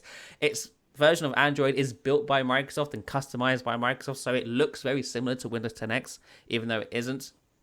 And that's a big deal. This is the dream, guys. This is a Microsoft phone that has apps and has a thriving ecosystem because it's built on Android. And those of you who are like dodging Google because you don't like the privacy stuff, I'm sorry. Yeah, I do apologize that is something that you have to suffer with. And you'll have to just get an iPhone because that's your only other option because Windows Phone isn't an option anymore, okay? Even it expires in December and we're getting close to that. It's time to move on from Windows Phone. And this is absolutely the device for you, even if you are a Windows Phone user, I think. Yeah, I mean, I get the criticism. People aren't into Android or Google's data collection stuff. I mean, it's totally legit. Mm-hmm. But if we wanted Microsoft to make a phone or take a stab at it and try to do something different in the market, this is their really only viable choice. Like I said, there's just no way they could have done this with Windows 10X and it would have been a success. Now, let's bring up some speculation here. What happens if Windows 10X gets really big? And I mean, I say it's really big, but it's just Windows 10. It needs some optimizations for dual screen. Let's assume for some reason Windows 10X is super popular and developers decide they want to start building native UWP apps because that's the only scenario where this would make sense. Yeah, and so would they ever make the Duo switch the operating system for 10X? I don't see this happening. It's very rare to see, if you bought one gen of a product, to see the next gen switch the operating system, because then everybody who if you're an Android user and you bought into this Yeah, thing, right. and Microsoft switches it out on you, you just shut off all those Because people. there's no You, upgrade path from and you Android have to to Windows. reconvince a whole new audience Yeah. to go to that. Like that's what Right. I and I don't think this will happen, but if they wanted to do that, they could literally just do Surface Duo Pro Yeah. and put Windows 10X on it. And Mm. I guess that could happen. I'm not convinced. I think it's way premature to be talking about that Yeah, I don't possibility. think this is a grand plan. I don't think this is Yeah, I their don't end think goal so for either. Duo. However, it's technically possible because you've got to remember Surface Duo, codenamed Andromeda, did start out as a Windows Core OS device. Right. It was running what was once called Andromeda OS, and there was a version of Windows Lite that was sort of tuned for the Andromeda hardware. But they obviously made the decision at some point to just go full Android, primarily because of the app ecosystem. And that's really what drives this. It's the apps. If it's a smartphone, if it's a mobile device that goes into your pocket, whether it be a foldable or a slab or whatever, if it goes in your pocket and can make phone calls, it needs mobile apps. And Windows doesn't have mobile apps. And that's the bottleneck. If Windows had mobile apps, it would be running Windows 10X without question. But it doesn't. So Yeah. unfortunately, they can't go down that route because it would just kill it. It would be you drop $2,000 on this device, and in 2 years it'd be dead because Yeah, and even like I was thinking, I know people would bring this up, like just make a second version with Windows 10X and just sell it direct. I mean, I'm on board with that. Like I would be one of those people who would buy it, and I said I'd make it work. But again, for all of us who are in on the differences and willing to make those sacrifices, you would have people buying it and not knowing what they're getting into, which means then high rate of returns. And so same. Hmm. there's just no point to that. But let's revisit this in 2, 3 years Right. and see where 10X is and where Neo went and everything. Like, if it's successful, we could start making that argument. I think the most likely scenario is what you just said, in that they would do just a Pro version or an X version that runs Windows 10X instead. I think that could be a viable option if they ever Yeah, wanted to do that, of course. Now, we should actually yeah, probably talk about the hardware bit because we haven't really. It's also glass, just like it's basically looks like a smaller Neo. It also has two dual screen displays, so unlike the Samsung Galaxy Fold, these are two screens that can fold close like a book or fold all the way out, so you can use it as a single screen smartphone if you want, or you can take advantage of the dual displays as well. Very similar to Windows 10X on the Surface Neo, you'll be able to drag apps across both displays and stuff, assuming the app supports that. And that's very important because, like I mentioned before, the reason Microsoft is announcing both the Neo and the Duo now is so that they can get developers on board with supporting both of these devices on Windows and Android. Since this is Microsoft's own version of Android, it's going to be building its own, collection of APIs that take advantage of the Duo hardware. Now, there's a lot of debate around why developers would want to do that in the first place, because Samsung, the biggest Android maker in the whole world, doesn't, developers rarely support Samsung's own APIs on its own phones. Google has also struggled with getting app developers to build apps for tablets in the past, and that hasn't gone too well. And it's funny because the Duo is kind of a mix between both smartphone and tablet, because when it's folded out, you can take advantage of both screens, and this, the app would scale as a tablet. And not many Android apps are they don't behave very well in tablet mode. So it's going to be very interesting to see how this goes. I think this is going to be an amazing device for Microsoft fans. If you're part of the Microsoft ecosystem, this is the device you should buy 100%. We were saying that about the Galaxy Notes and all that, but only because Microsoft were partnering with Samsung, and that was the closest thing we were getting at that time. But now we have an actual Microsoft phone with a Microsoft version of Android, and this will be that. I'm pretty sure there will be unique tie-ins with Surface and the Microsoft ecosystem in general. I wouldn't even be surprised if there's things like, this is pure speculation, I've not heard this being a thing or anything, but imagine it has a continuum mode or something where you plug it into a monitor and it boots up into Windows 10X or something along those lines, or full Windows 10 on ARM. That's the thing Microsoft can do now with these devices. So it's going to be interesting to see where we're going with this product. I just can't believe that Microsoft is doing a phone again. You know how we were always saying that Microsoft will return to phones one day? We were right. um, yeah. Some other bits about the hardware. It's 8.3 inches Folded for total, both screens, yeah. and for both screens, I think it's around 5 inches for Yeah, so each it's screen. 5.6 inches for each screen separately, but together it's around 8.3 inches. There is, yeah, there's a SIM slot on there, Type C for charging. I don't think there's a headphone jack. Fingerprint scanner, so it doesn't use. Whereas the Neo, the bigger device, uses Windows Hello IR. The smaller one uses a side fingerprint reader. Right. which is kind of interesting with it's near the volume rockers and all that. No word on, so it also runs a Snapdragon 855. I know people are like, but by 2020, I'm just gonna say the running prototypes that were there, and they were working prototypes. That's the important thing that they wanted to drive. That this wasn't some like we're thinking about doing it. Like this thing was running, and it that version was running a Snapdragon 855.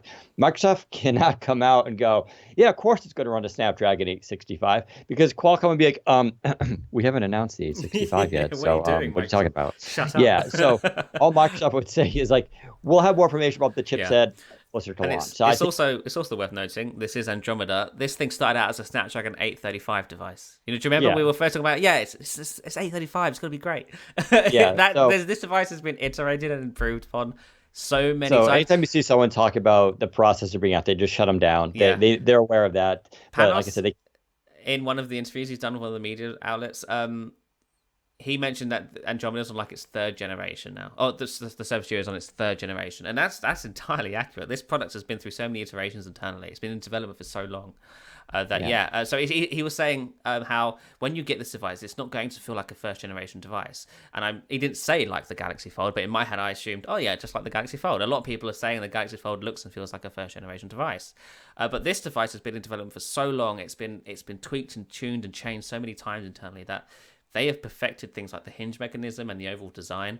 That when by the time you get your hands on it, this will be a very well fit, well sort of machined device that has been tuned and tweaked to perfection in the eyes of Microsoft. And that said, I did get to hold and play with one. You did. So it was amazing. It feels like I got to go do the math, but it felt very much to me like a passport. It's a little bit wider than most smartphones, right? Yeah, but it felt like a passport because it's kind of squarish when it's closed, but it's super thin. Again, it was very deceptive. It was smaller in person than I saw on stage. I think because sometimes they had a woman holding it, and so it just seemed a little bit larger. But it's actually kind of small, and I don't mean small in the bad sense. I mean small in the it looks more practical sense because I got to play with it. I got to fold it and try it out and stuff like that. Not so much the operating system part, but I did get to play with the hardware and see how it feels in the hand. And I immediately just wanted to slip it in my pocket. That totally felt doable. But again, it was thinner than expected. The hinge is just magnificent how well it works. It's just very fluid. It's glass on the outside, like a Gorilla Glass 5, I imagine, and then glass screens on the inside with metal on the edges and the hinges. And it just this combo, it feels cool to the touch, but it was grippable. Didn't feel like it was going to slide out of my hands. It was really immaculate. And I don't know. Whereas I played with the Samsung Fold and it's an amazing device, and I give Samsung all the credit for being first there. And I've got to play with the Mate X while I was in China, and those are cool devices, but they feel like you have to be kind of like careful with them, and like you have to be a little delicate. This didn't feel like that. It just feels a lot more like it can hold up. But I think they really did a nice job. No word on screen resolution. They want to talk about that. Obviously, no word on the cameras, but I wouldn't be surprised if there's some surprises around that. I don't think they necessarily revealed everything about the hardware there.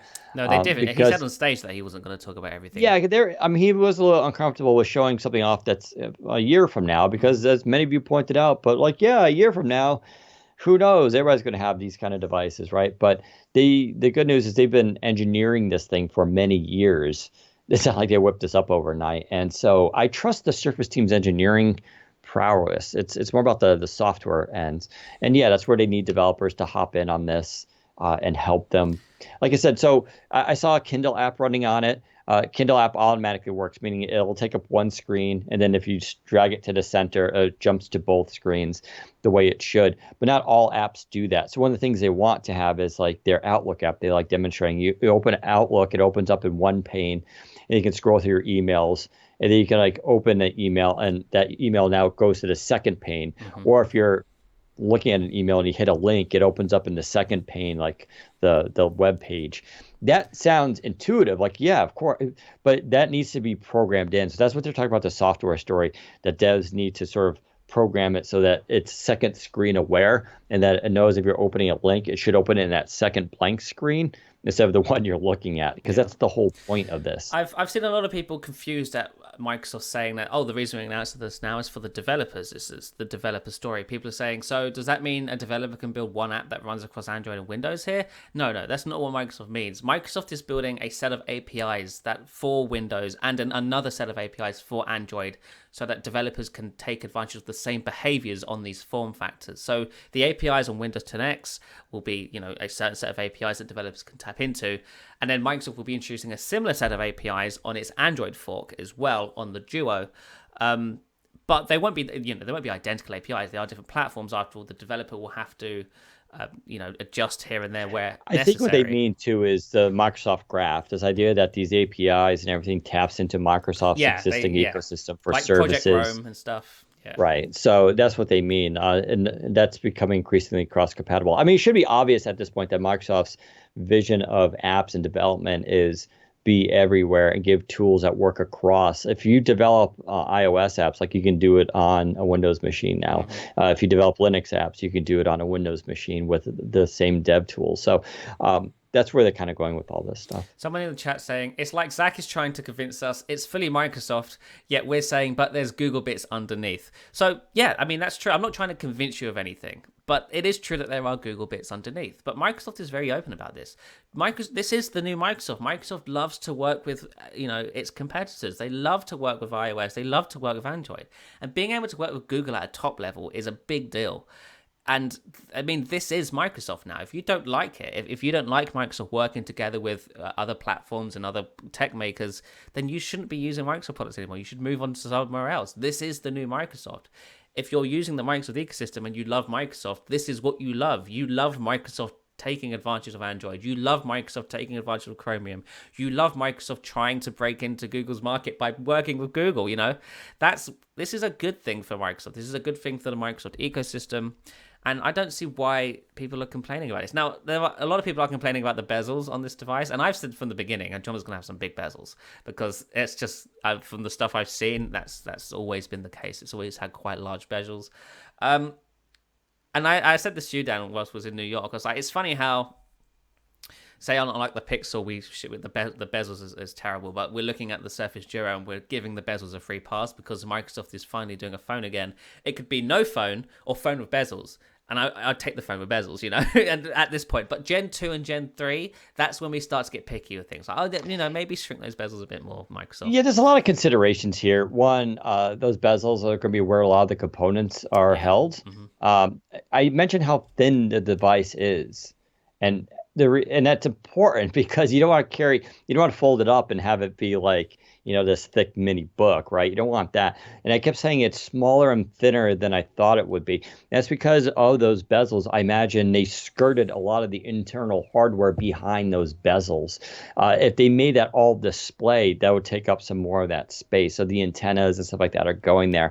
There's also the way it holds. I mean, this is the way the Surface Pro X is too. So that with those bezels, when you hold it in portrait mode, you have actually a little area to grip with. That's how you can use this device as well, including using xCloud on it and turning to basically a Nintendo DS-like machine. So those bezels actually do perform that function.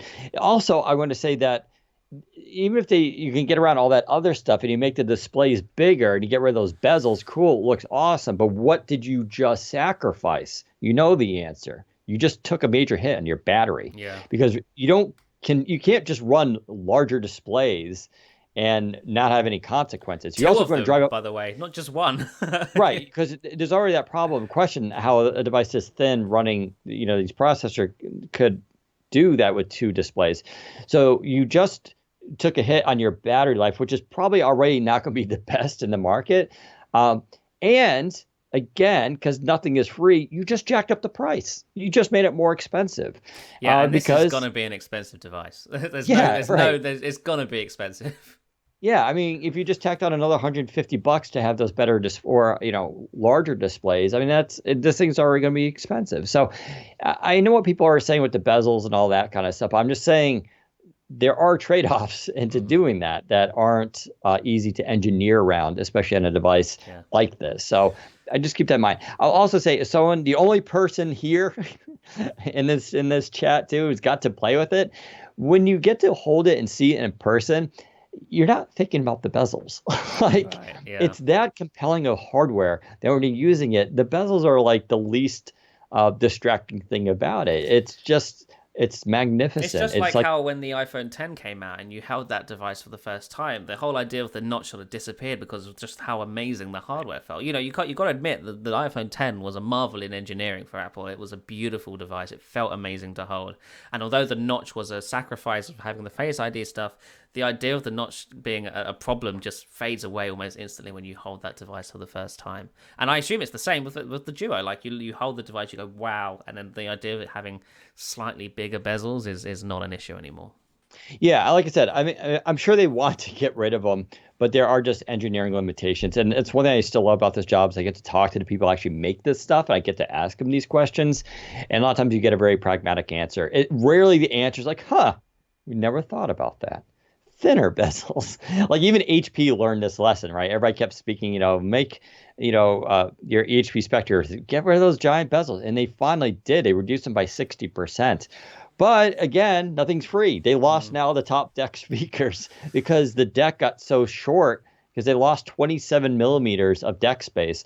So now you have to sacrifice the top speakers. So nothing's free when you do Yeah. this engineering. You have to choose your battles. But, if I tell you this thing gets, 8 hours of screen time and we make the screens bigger and you get your no bezels, but now you only get 5 hours of screen time or something like that, like what's the trade-off? What do you prefer? Do you want something you have to charge midday, or do you want something that's going to last you all day? So just keep that in mind. One of the comments here says, "You seem happy on the outside, but admit it, you died a little on the inside when you saw that Google logo in the search bar." You know, I actually didn't, because in my head I went from, "Oh, it's Windows, I'm gonna have to get rid of all my apps," and then I went, "Oh no, it's Android. I don't have to get rid of all my apps." Yes, because that's the most important thing. It's all about the apps. It's not about the platform. And Microsoft Satya Nadella said that as well in an interview. He was like, for us, it's not about the platform anymore. It's just about where our users are and what we can, provide to those users, no matter where they are, whether they are running Windows or running Android or iOS. We just want to be where they are. And Microsoft adopting Android and shoving all of its services onto that device and treating that like a first-party client,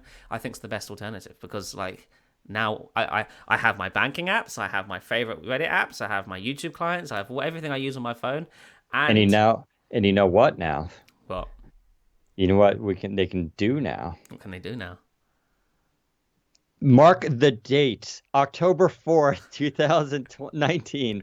I am saying they should and probably could now do a Surface Watch. Yeah, no, you're not wrong. Yeah, they absolutely could do that. Because the reason that we talked about this a couple weeks ago, how I'd really like them to do a wearable, but the problem is it's like, they don't really have a phone that they could kind of leverage with it. I mean, they could make a generic Android one, I guess, but they can now make a wearable that ties into this device. And I mean, why not, right? Now that story makes a little bit more sense. I'm just happy that this was kind of a joke on this podcast that I buy too many phones now since Windows Phone died. I'm just happy that I don't have to buy any more phones. I'm just gonna wait for Duo, and then I'm gonna have that phone forever until the Duo 2 comes out. Hopefully, Microsoft, you make a Duo 2 and not just abandon it after the first gen. But Yeah. this iPhone 11 will be my last smartphone, and then I'm going to the Duo because why wouldn't you? It's It's gonna actually be. go ahead. I was gonna say it's gonna be crazy having that phone and that tablet. I'm just happy to be end to end Microsoft again. Back in the Windows Phone days, I had a Microsoft laptop, a Microsoft phone, Microsoft Xbox, etc., a Microsoft Band. I had a watch as well. Now, in 2020, I'm gonna have a Microsoft laptop and a Microsoft phone again. I'm finally back to where we started, which is a good start. It's actually really funny because just before the event started, all the press was sort of hanging around in sort of a waiting room type place, and I won't say who told me. I don't know if they want me to say who it was, but like someone was like, "Oh, a phone is absolutely on the cards. It's very much possible," and but that was based on a rumor about Microsoft making an Android phone in general, because there have been rumors for a little while now, a few weeks at least, that Microsoft were planning to make an Android phone. In fact, me and Mary Jo talked about it on one of the previous episodes of this podcast. There was a whole episode dedicated to it. The problem is that I just didn't add the two and two together of the Andromeda hardware still being worked on internally and the idea of them wanting to make an Android phone. I didn't marry those two ideas, and as such, when they showed off Andromeda on stage, I was like, "Oh, this is crazy! It makes so much sense now." I said to Dan before the show started, I said, "Hey Dan, so apparently a phone's on the cards," but I didn't believe it. I was like, "Nah, it's not going to happen." But then it did, and I almost died. It was incredible. Crazy times we're living in, but I think it's good times too. Absolutely. We're living in very exciting age for Microsoft's technology. Phone efforts are back, everybody. It's great. Well, we got a year for it to catch up on. We're expecting obviously more at builds. On this stuff. I wouldn't be surprised if they start selling a developer edition at build. Or maybe of the Neo, maybe not the Duo, but I think the Neo could definitely get a developer edition. Yeah, I agree. We'll see. Anyway, I think that wraps up. I'm getting tired. We will do Q&A with you guys now because we're sure you guys always have questions and people jumped in late. I know I saw someone go, "You guys didn't really talk about the Surface Pro X." It's like, oh, but we did. Yes, we did. So anyway, if you're listening to this podcast recorded, unfortunately, this is where it ends and you get to miss the Q&A section. Sorry about that, but you can always join us Fridays at 2:30 p.m. Eastern time. That's on mixer.com/Windows Central. You can just jump into chat room. You just need a Microsoft account to log in. So pretty easy enough. If you don't like that, though, we're also on YouTube. You can go to Windows Central there and join the chat and just hop in and leave us questions as well. Otherwise, you can follow me on Twitter, Daniel_Rubino. That's Rubino. Same thing for Instagram. You can also follow Zach at ZACBOWDEN and hit us up with questions there to let us know how we can make the show better and what else we can do for you guys. We always appreciate you tuning in, and we'll catch you next time. Take care, everyone. Cool. So yes, if you have any questions, we would be happy to answer them for the next 10 minutes or so. But then I have to go and eat. Well, 10, maybe a bit longer than 10 minutes. Yeah, that was a long one. Yeah. Neo is running Intel Ice Lake. Is it Ice Lake or Lakefield? Lakefield. Intel Lakefield, not Ice Lake. Microsoft's carrier partnerships with Duo and Neo will be very important. ?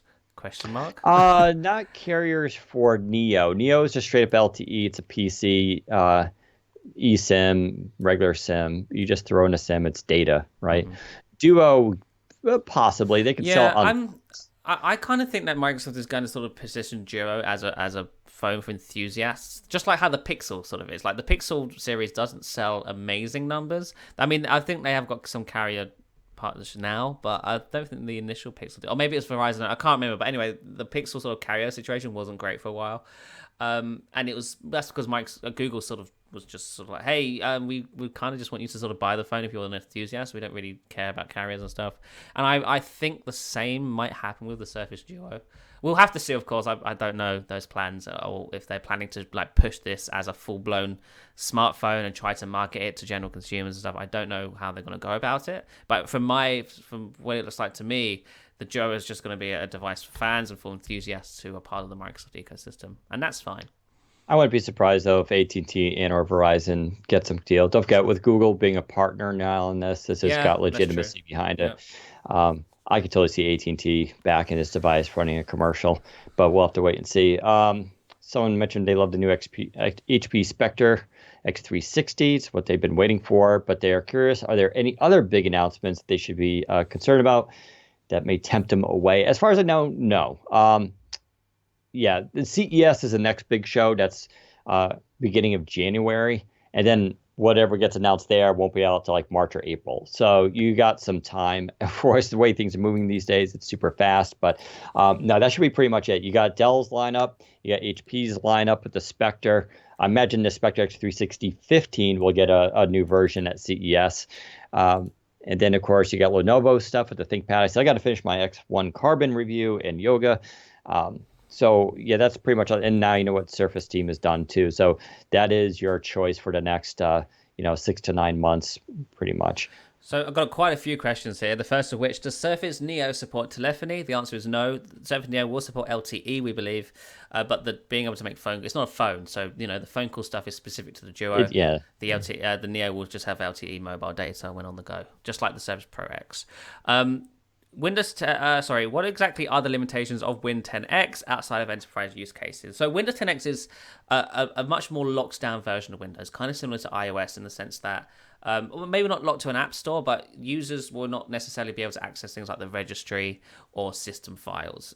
It's the user has its own partition where things are going on, and the operating system has its own partition elsewhere that the user generally can't access. So it's much more locked down in that sense, but that makes it much more secure, and that's kind of the primary reason for getting a Windows 10X device. So you may or may not like that, and maybe there'll be a way to unlock that, I don't know. But as from my understanding is Windows 10X is locked down way more than Windows 10 is. You won't be able to access, like, it doesn't have a registry editor, for example. So yeah, make sure you know that before buying one. My question is simple. How do you see Neo working with your phone, and how will that move forward? So Windows 10X is still Windows 10, so it runs the Your Phone app just like normal Windows 10 does. You'll still be able to use all of the Your Phone features and functions. If you have a Galaxy Note 10, for example, or some other supported Android phone, you'll still be able to sync notifications to the Neo and vice versa. You'll still be able to control it with the screen mirroring function, send text messages and see your photos. It's the same app, so it will work just as much, just like it does on Windows 10. Someone was asking, were we disappointed about no Surface Book 3? Not really, because we told you there was not going to be a Surface Book 3. So we were prepared well in advance not to be disappointed about that. The Surface Book 3 has always been, or Surface Book series has always been on a longer upgrade path than the Surface Pros. I was a little bit surprised, but then again, the Surface Book 2 is still having a little bit of issues with the GPU and everything that they need to solve. I think it would have been kind of a bad time to release it when Surface Book 2 users are still like, hey, you haven't fixed this yet. So but I think it makes more sense. It looks like spring now could be Surface Go 2. I'm going to call it already. Surface Go 2 will probably get a customized Qualcomm Snapdragon 7CX or something like that. Yeah. I bet that'll probably be announced in December by Qualcomm. Actually, I don't know if it probably won't be out till like July. So maybe even a bit later than usual. Probably Surface Book 3, maybe Surface Studio 3, but again, that seems like a little bit longer upgrade path too. So, but that's what probably will happen. Did you get any inklings if the Surface team would just use pure Android like Pixel or have a skin layer like OnePlus? So the version of Android on the Duo, as far as I'm aware, will be customized. It won't be pure Android. It will have a Microsoft skin on top of it. It'll be a lightweight skin. It won't be like full-on bloatware like sort of Samsung does. But it will still be very much Android. So it will be familiar to users who are new to the device. They'll look at it and go, oh yeah, this is, I can use this device. It's not an entirely new user experience to me. Things like swiping down from the top will reveal a notification center with your quick actions and quick access to the settings app and whatnot. Then obviously you'll have your navigation and whatnot as usual on an Android device as well. But yeah, it will have a Microsoft design language to it. It will look much more like Windows than it. The design itself, elements of it will look like Windows. Like you looked at the home screen. Interestingly, the launcher on the Duo isn't Microsoft launcher. At least it's not the Microsoft launcher we know and love. It's a sort of, I'm going to guess, a forked version that's been built natively for this device, so it's actually integrated into the Android fork that they're using now. So it should have way more system access, and it should be way more integrated into the system as a whole, which is a good thing. Because a lot of the Microsoft launcher being a third-party launcher, it's limited in what it can do when it comes to the OS, but on the Duo, it will be natively integrated to the Android experience, which is really quite exciting. Will Duo support Windows 10X? No.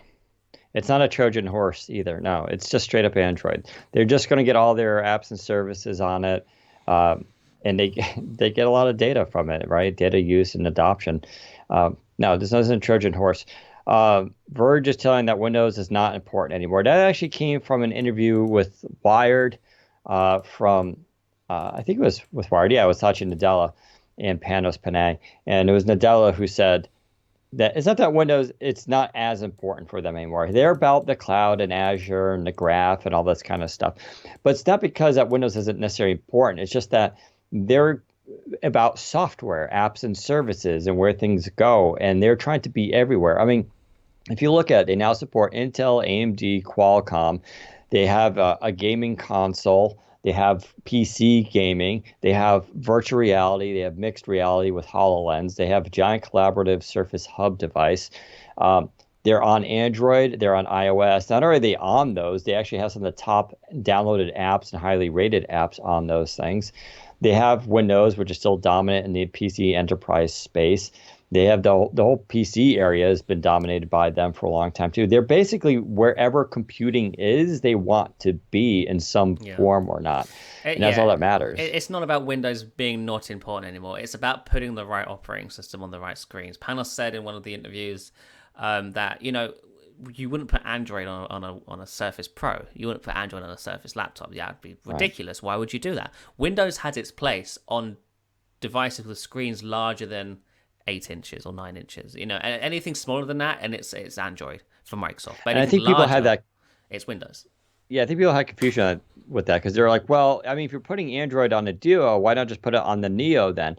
And I tell people like, well, it's the same reason why like you don't buy a Chromebook. I know you don't have a Chromebook. Yeah, you don't buy an Android tablet either. And why you didn't buy the latest Samsung Galaxy Tab SS tablet, right? Because they suck. Yeah, because I know you guys didn't buy those because the industry says no one's buying those things. So, but if you're convinced that them putting Android on the Neo is a good idea, well, you really, yeah, you can wait, but you can just go buy that experience right now. But you won't. You want Windows on those devices because there is something about when you need to start to do real computing, Windows is still the go-to system. Same with like why most of you haven't bought an iPad Pro 12.9 inch to replace your laptop with. I know some people are doing it, but most of you probably have not done it because why? You're like, well, if I'm going to spend that much money, I might as well just buy a real PC at this point. Yeah. And that's the way it is. There is a legit bifurcation or separation, I should say, of experiences on screen size that when something gets below 10 inches, all of a sudden iOS and Android make way more sense. So that's just the reality of the market. Someone saying, and I guarantee you, Google's not happy about that. Google's trying. Lenovo has a 15-inch Chromebook you can go buy right now with a Core i5. Go get it, if you think this is the future. But I can tell you those devices aren't, outside of schools, they're not really catching on. Someone's saying there should be no reason for them to not give us the option to install 10X.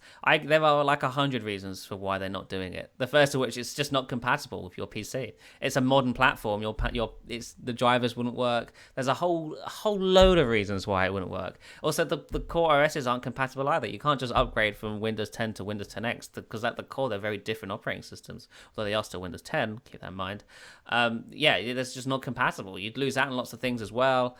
Yeah, there's absolutely no reason, in fact, for Microsoft to give this out to people to just install wherever they like, because that's not how it works. This is very different. It's like saying to Apple, they should just let me install iOS wherever I want. Like, no, they shouldn't, because that's terrible.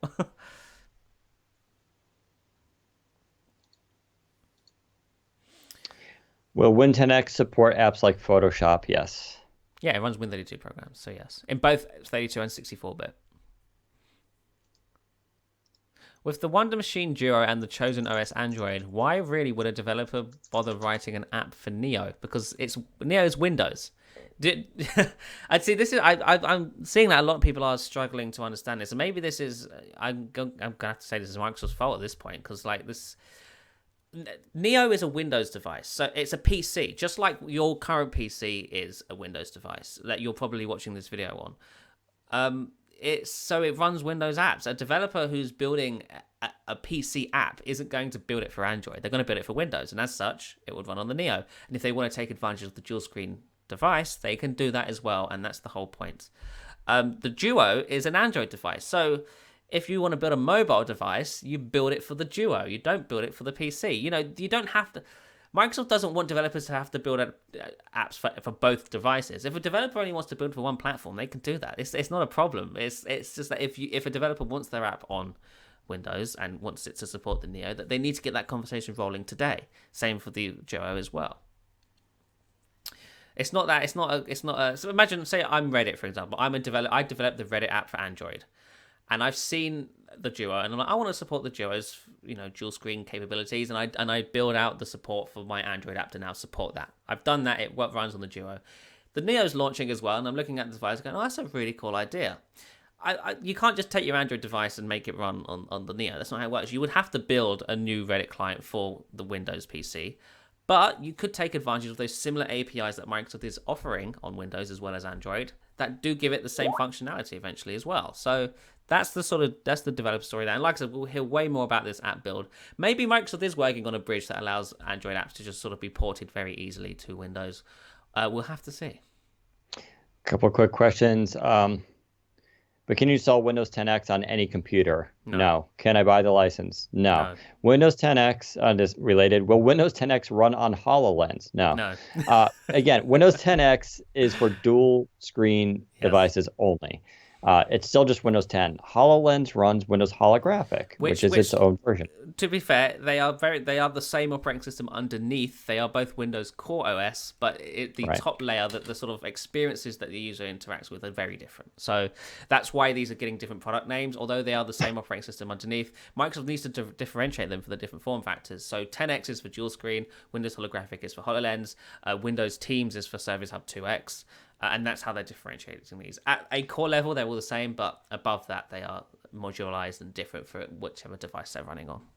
I thought Paul Thurrott said it would not run Adobe 64-bit apps. That sounds exactly to me like you're confusing Surface Pro X, which is an ARM device, which can't run 64-bit Adobe apps, but can run 32-bit Adobe Neo apps. is an Intel device, and therefore the apps it runs are native to that. So it can run 64-bit just fine. And also, isn't Photoshop available in 32-bit? Yeah. So it runs Photoshop. The Surface Pro X runs Photoshop as well. Chill out, everyone. Yeah, no, I mean, when I got to see the 8CX for the first time in December last year, we ran Photoshop. Mm-hmm. And that's when I had to ask, wait, did Adobe compile this for ARM64? Because the performance was so solid. And they're like, no, that's it running emulated. Now, they have come out and said they're going to be bringing all their Creative Cloud stuff to ARM64 as fast as they can. So even that problem is going to be solved, which means it'll be even better for Surface Pro X. Surface Pro X is super important because up till now we've had HP and Lenovo and even Huawei a bit, dabble with the ARM stuff, but there's been no flagship device to really, get people on board. With Microsoft doing it with Surface Pro X, it really legitimizes that platform, and you'll see way more adoption of it, and it should push forward. But, there's a lot of stuff with the ARM stuff that you have to remember, Electron has now gone to ARM, which means we should start to see Slack, and Discord run natively in ARM. Unity, which is used to power video games, is gone ARM native. Unreal Engine is getting ARM native. So it's about all those things getting so devs could just compile ARM64 natively. That even means down the road in the next 6 months, a year, video games on these devices could be significantly better because it's all running ARM native, just like the iPad Pro does. Someone's asking, could the Duo skin or the version of Android that runs on the Duo be made available for other OEMs to use? Maybe. No, I'm going to say this is specific to the Duo. Yeah. The device needs a unique selling point. And they're going to say you have Microsoft Launcher. Download the Microsoft Launcher if you want that on another device. But I think the unique selling point for this device is that it's Android, but it's Microsoft Android. It's a cleaned up version of it. It's much more. It's lightweight. Although it does have Google Play services and whatnot, it's less about Google and more about Microsoft. And I think that's a huge selling point for a lot of people around this device. So yeah, I don't think so. So wait, the Surface X doesn't run Windows 10X. That's correct. That is a slight marketing mistake, I think. But yeah, the Surface Pro X doesn't run Windows 10X. Again, Windows 10X is just dual screen. Yes. If you hear something with Windows 10X, it's a dual screen device. That's the end of the discussion. For now, is the always on still a thing for Surface Pro X? Yes. That's just what you get with having an ARM device. It's always on. We'll never go to sleep. What do you think of the bezels on the Duo and the Neo? Can they get it down by next year? I think they're fine, and no, they can't. The hardware you saw on Tuesday is more or less done. That won't change too much between here and when it ships. It's all about the reason they're not shipping yet right now is because of the software. The software's not ready yet. And I listen to the end of the podcast where I kind of rant about that. There's a reason why those bezels exist. Any idea when the APIs will be ready for devs to probably build? Yeah, probably build. Yeah, maybe before that. But around maybe I would guess early. I think they're going to start trickling out. They're going to how Microsoft always does with this is every couple weeks, every few months, they're going to do a little event. I'll probably have to go down to New York at some point, get a briefing, and they're going to just keep the pulse going on this stuff for the next year with little blips of, hey, today we're releasing these drivers. Hey, today we got this software package for developers, and you're going to see that strategy for the next year. They're not going to just like go silent and then next holiday season, here it is. It's going to be pretty public. That's why um, they're going to be able to. That's why they announced it basically. The same question keeps coming up. If Android is so great, especially for dual screens, why not run it on Neo? Because Neo's a PC. Android is great if it's on a mobile device. If it's a device that fits in your pocket, Android. If it's a device that doesn't fit in your pocket, Windows. As simple as that. I mean, there's no...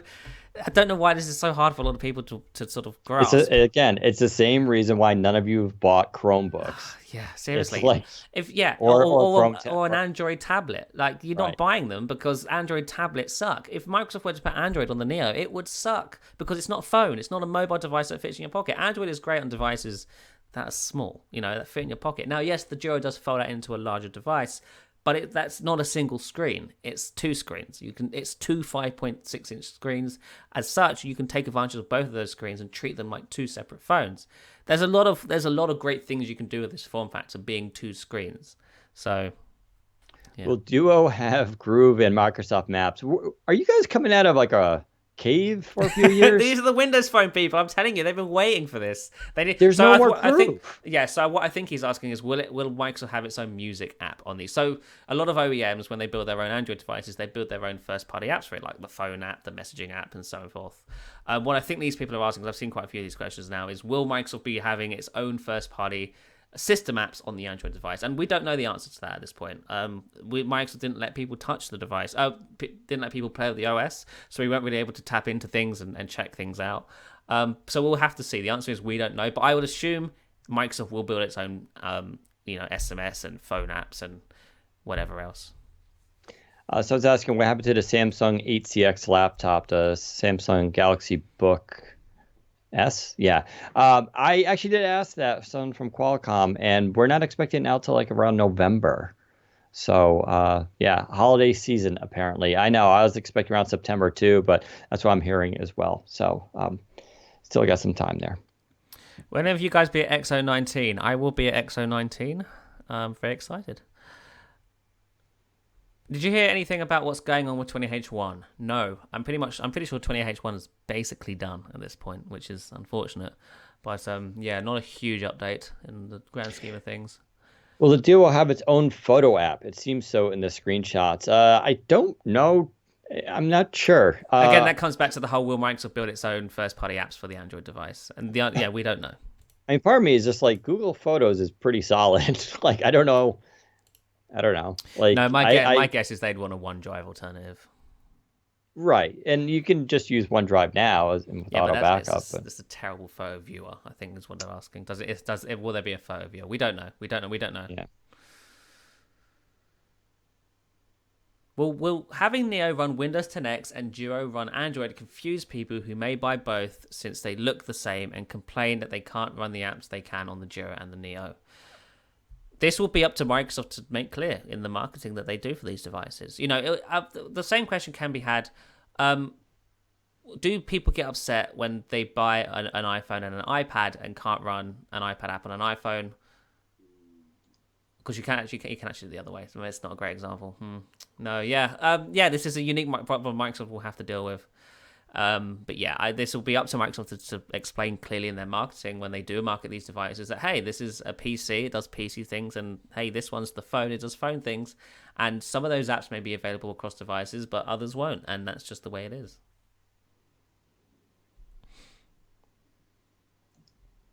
Are there more dual screen devices on the way from Microsoft or Samsung? I don't know if Microsoft has more dual screen devices. We know 2 is quite a lot, to be honest. But yeah, there will be more dual screen devices from OEMs. Dell, HP, Lenovo, Asus, I believe, is one of them. Yeah. And I don't know about Samsung, but I wouldn't be surprised if Samsung jumps on board at some point as well. Will Windows 10 Desktop keep the live tiles and start screen? That's a good question. The answer is we don't know. We do know that the the Windows 10X Start menu works on Windows 10 Desktop because it leaked in that build a few months ago. But whether they actually ship that as an actual feature on Windows 10 Desktop remains to be seen. What is clear is that live tiles aren't the future for Microsoft's design language, and they are not a huge focus for the company anymore. So even if they are on desktop and remain on desktop, they're not going to see any huge updates from here on out. What about accessories for the Neo? We know about 2 accessories, the pen and the keyboard. What? Someone, Carmen Sladif, said I don't know who that is, said they were testing Windows 10X on the Surface Go and Surface Pro. I haven't heard about that. So internally, before the hardware, because and a lot of engineers don't get access to this super secret hardware. The way they did it internally is that you would flash the Windows Lite image onto the Surface Pro 4, 5, or 6, and the Surface Go. Those were the devices that it supported internally, and that's just for engineering purposes, for testing reasons. And there's no plans to ship that in any official capacity, unfortunately. Intel Lakefield has LTE. I thought Apple bought their cell division. Well, cell division is not necessarily LTE division. You're talking about telephony, the ability to make calls and go on carrier networks and handle voice and SMS and all the data alerts and Amber alerts and all that's on board and different restrictions. Intel still makes LTE modems though, which is a separate chip and separate system. It's a little bit easier and a little bit more straightforward. I can't tell you though what the Neo is running for a modem. There are actual options out there. Globecom, I think. If you go to like Lenovo's page, you can configure options for LTE modems, and there are third-party companies out there that that's all they do is make LTE modems. HP uses those too. So I don't know who makes the LTE modem for Neo. I also don't care. It's not something I've never reviewed or had issues with any of those third-party or LTE modems. Well, the lack of an outside screen be an annoyance. Going to open it for notifications. For some people, yeah. For me, I don't see a huge problem with it, because if a notification goes off in my pocket, I'm going to have to pull out the phone anyway, and whilst I'm doing that, I might as well just open it because it's in my hand at that point. This is why they need a Surface Watch. Yes. Yeah, great idea, yeah. You have that with the earbuds. I mean, yeah, that might be a problem for some people. In that case, don't buy the Duo. Like I really feel like they do have to have a Surface Watch at this point, because this just makes more sense. Like if you got the watch and you have their earbuds and you got the Duo in your pocket, like a call comes in or message comes in, you could just answer it. You can spot the Microsoft fanboy a mile away at that point. Yeah, right. But like it does seem to solve some of those problems. I'd also say Microsoft is trying to say that that component of these devices is not really the first thing we're doing with these devices in the first place. But I will say opening it up and everything like that to take a call or a notification, it's not hard. Like, it's funny. It feels, because it's so thin and light and just nimble, like opening it up is sort of like, I don't know, it's kind of like how, again, the passport, like you don't hear people going, when are they just going to make a passport like a single card? So I don't have to unfold it to open it. Like, it's just too hard to open. You don't really get that complaint very often, or people haven't rebelled against books. Like, I got to open the book to the page. Like, it's not really hard to do. So I think people are a little stuck on the idea of like a laptop where you have to physically open this big thing, but then the issue is more about you have to wait for it to resume, and it's like, oh, the notification. This is going to be very much instant, so I don't really think it's going to be that big of a deal, but we'll have to see. Will we have the new icons and the little bits like that on regular Windows 10? Yeah, the new UWP app icons will be coming to Windows 10 as well. And then someone else, what about the redesigned File Explorer? No, that will not be coming for Windows 10. For Windows 10, will remain with the Win32 File Explorer, because that's has way more features, and if you were to introduce a new one, it would have less features and stuff. The UWP File Explorer on 10X is much more lightweight, but considering the platform, I think that's okay for now. And obviously, we've still got a whole year to go, so they may be able to flesh it out a bit more. I know they haven't showed off the File Explorer on 10X, but I think they will at some point. Didn't Microsoft just close its health stuff, so no watch? They did do that. They did do that, but at the same time, they have all that technology still. Like they own it, they're sitting They can on just it. turn the server back on.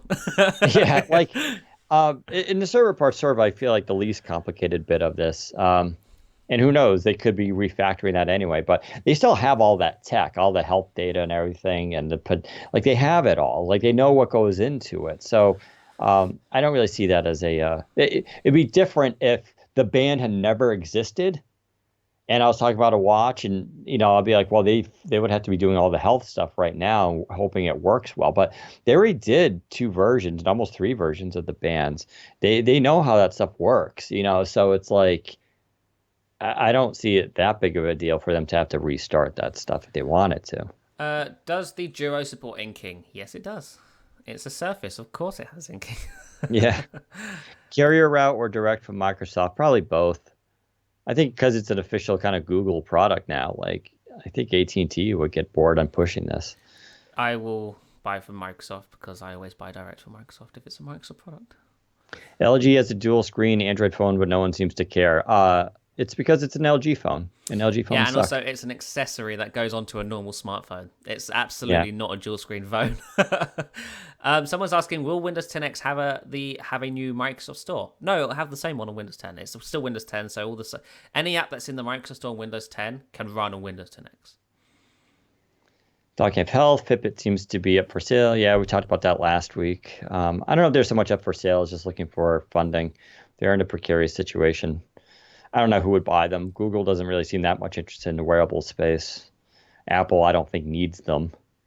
I mean, it'd be dropping a bucket for Apple, but Will you be able to customize icons on the Duo like regular Android? Now, first point is you can't actually customize icons on regular Android. That's specific to some OEMs. Some OEMs allow that capability, others don't. So no, we don't know. We don't know if Microsoft will allow that. the icons, I mean, it's whatever the launcher That's what I'm skin saying. does. But some OEMs don't allow that. Like that's not a thing on some phones.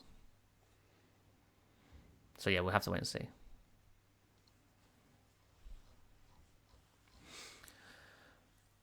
Should I sell my Galaxy Fold? Yes. Yes, you should. I can't. I don't know. I've briefly held and played with Galaxy Fold, and it's very nice hardware. I can't trust that screen. I just don't. That screen's too risky for me. Has Microsoft announced a date for the native ARM64 version of Office? It hasn't, and I don't think There's an issue with Office and some of what it uses. It's not extensions. directly compatible with ARM64. It's like a hybrid native app, so I don't think there's any plans. I'll to just change say, that. as someone who uses Office on ARM devices, it's totally fine. I don't think there's going to be any huge push for that. Can you open these devices with one hand easily? Yeah.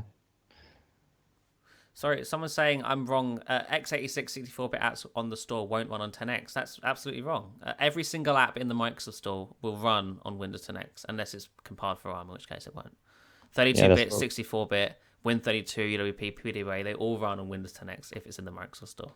And that's a fact. I'm not just guessing. Now, I've asked Microsoft this question, so don't worry, guys. But thank you for trying to fact-check me, Drew. Yeah, if we're wrong, it's only because Microsoft told us otherwise. But we asked, and they said no, it runs any app, and it doesn't have to come from the store. Yeah. either. So the other thing, and their answer was kind of weird, because I asked, "Can you just run any app from outside the store?" And they didn't say yes specifically to that, but they said you will be able to download apps from other vendors such as Adobe. So whatever that means, I assume maybe that was just a long-winded way to say, yeah, you can go to adobe.com and download Adobe apps. I don't know. I will have to see. Yes, Drew, really. I wouldn't have said it if I wasn't sure.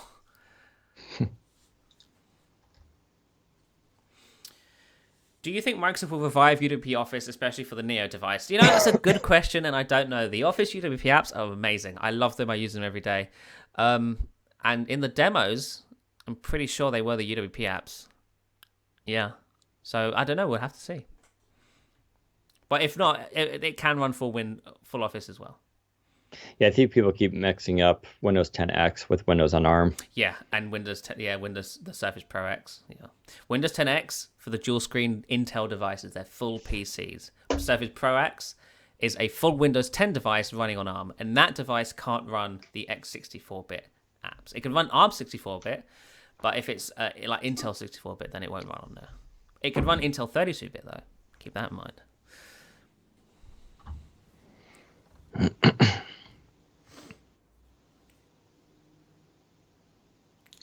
I was a bit surprised at the overall cost of the Surface Pro X, with the student military discount including California tax and Surface Pro damage protection, and the keyboard pen combo paying almost $2,000. Well, you did add you've added every single add-on to that product. Most people would skip the damage protection and whatnot and probably pay way less than that. Yeah, I mean, it's so fact. I mean, getting around it, it's an expensive device, but I've made the claim and prediction couple months ago that every Surface device for the next 10 years is going to be, for some of you, way too expensive, overpriced, not worth it, blah, blah, blah. That's just Surface. You're paying for the quality. There's a little bit of a Surface tax on there, let's be honest, but that's they do that purposely because if they made these things a bargain, their OEM partners would have no space to come in and compete against them. And Microsoft is like, well, we won't compete against you guys directly on price. We'll be close. Sometimes there'll be an argument, but, HP can definitely create a similar device and charge a lot less for it. And I guarantee you they probably will. Talk about the HP Spectre X360. That thing comes out like in the next couple of weeks. For $1,500, you'll get a Core i7, 16 gigs of RAM, 512 gigs of storage, a 4K OLED display, and the pen included in the box. For $1,500, like no one else is like hitting those price points. It's just so that's the reason why Surfaces are more expensive. It's a value call if you think it's worth it or not. I mean, I'd say the quality with the Surface products is better, but they're more expensive. It just is. And yeah, the Surface Pro X isn't cheap. And the 8CX customized chip in there, we knew was going to be a premium ARM chip. It wasn't supposed to be a bargain chip. It's the same reason why we said it wouldn't ever be in the Surface Go, because Surface Go has to be at $399, and you obviously can't do that. So. Will Microsoft work with or pay devs to make their UWP apps better on foldables? I don't think they'll pay them, but they will definitely be happy to work with devs. Is Surface Pro X good for programming? I would not recommend it for programming. You can run those apps on there, but I expect it's going to be a little bit slower. Yeah, because if it was native to ARM, then I don't see why not. But it would still be slower because it's not as powerful as a dedicated production PC that's designed for that kind of thing. Is Pro X going to include 5G anytime soon? No. That may change. They may do a 5G version later on, but the first Snapdragon 8CX device with 5G will be from Lenovo. We covered it at Computext. It looks like the Yoga. Remember I told you the Yoga C630? Then they made a C640 with Intel, but then they have their other device that's basically the same thing that's coming out. It looks just like it. That will be back to Qualcomm. That'll have 5G. So that'll be your first 5G laptop convertible. No word from Microsoft on 5G. How profitable is the Surface division in general? Well, we know it makes lots of money because they say in every quarterly earning. We just don't know if it makes money for Microsoft. They make $5.8 billion in revenue per year. But what we don't know is how much are they spending before that? Because they could be, so that's revenue, total money they take in. We don't know what the profit is. The sort of the whisper that a few Microsoft bloggers have heard is that the Surface division more or less breaks even.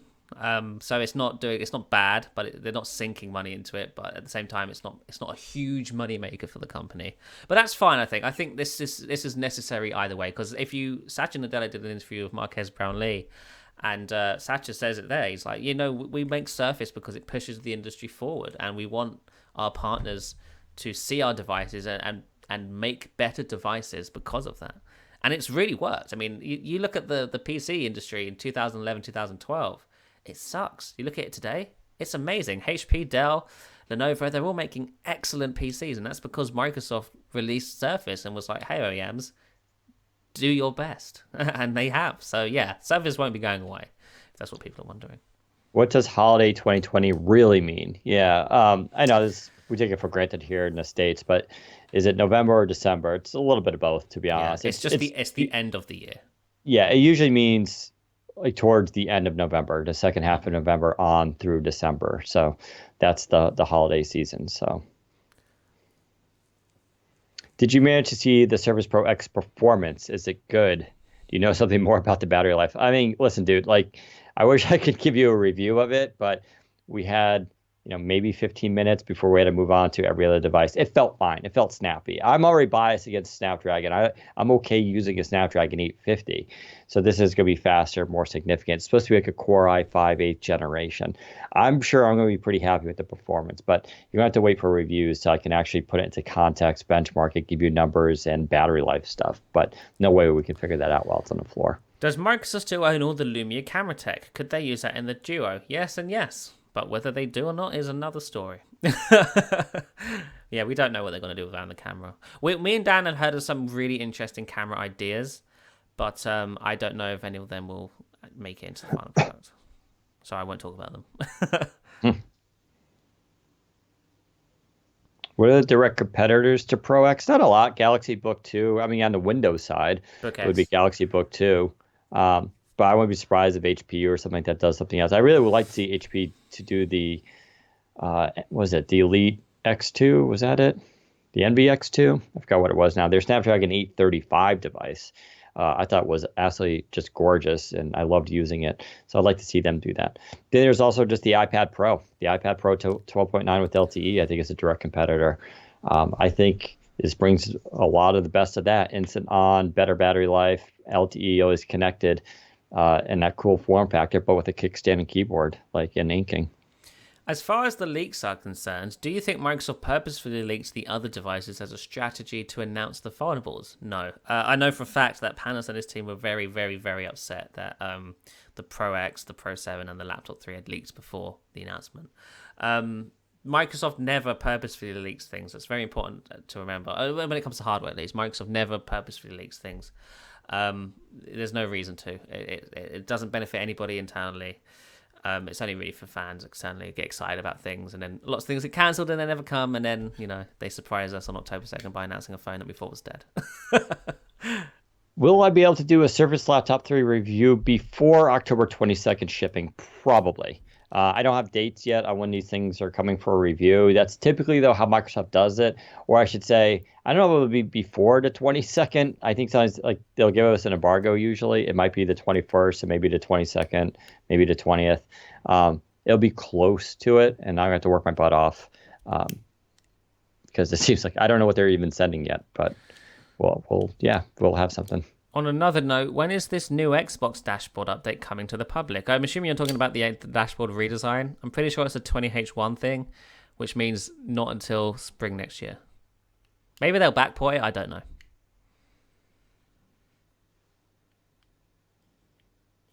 Right, I think a couple more questions, and we will head off. Why hasn't the Cortana app been updated? Because Microsoft has nothing to add to it, I assume? I mean, what would you want them to... I don't know. Yeah, last updated July 15th. That's the beta. That's a while ago. That was on Android. You're checking the iOS version. Being that Windows Central is, Windows-centric, do you guys get hardware way ahead of all other press? No, not way ahead of all other press. Probably around the same time, I imagine, as most other press.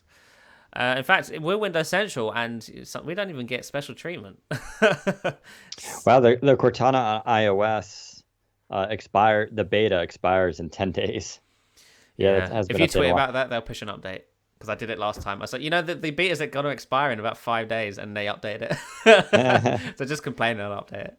They just changed the version string. Yeah, they do. Yeah, I'm wondering if they're working. We are expecting the whole contextual AI stuff that they announced at Build.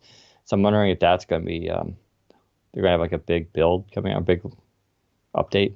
I don't know. Should we get some comments here, trying to choose the best ones. Are you guys going back to being Windows Phone Central? Yeah, totally. We want to lose money. How likely is, here we go, Microsoft going to trim down the top bottom bezels of the Duo? I'd say very unlikely. Yes. Listen to the end of the podcast. You can go watch on Mixer.com right now, and you'll hear me talk about why that is. Isn't Carmel, the Surface Pro redesign, still on the horizon, maybe spring 2020? Yeah, and we think it will look very similar to the Surface Pro X. Sorry, no, not spring 2020. The Surface Pro just got refreshed, so the redesign won't be for at least another year for the Surface Pro 7 line. That is, you don't release a Surface Pro 7 and then do a Surface Pro 8 6 months later. Microsoft will wait at the very least 12 months, probably longer, because Microsoft doesn't always refresh things on a yearly cadence. And the funny thing is with the iPhone 12, the leaks already came out about what it's supposed to look like, and how they made its bezel super thin too. Got rid of the notch. How big is the Surface team? I don't know. I think it's quite big. I've met quite a few people on the Surface team now. They're very nice.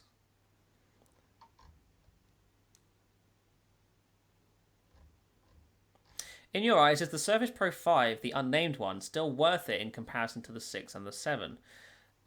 If you're trying to save some money on a Surface, I think the 5 is a good one. Dan? What was the question? Is the Surface Pro 5 still a good option in comparison to the 6 and the 7 if you're trying to save money? Sure. Yeah, I think it's great. Yeah.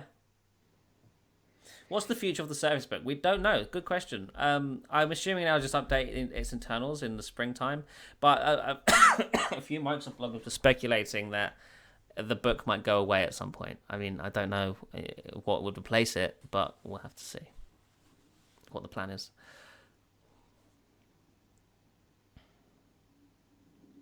Any chance for Surface Headphones 2 by spring next year? I don't know. I've not heard of any Surface Headphones 2.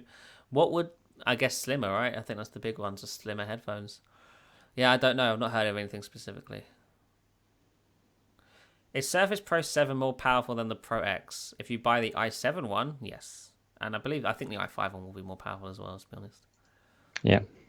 It's probably for graphics. Mm.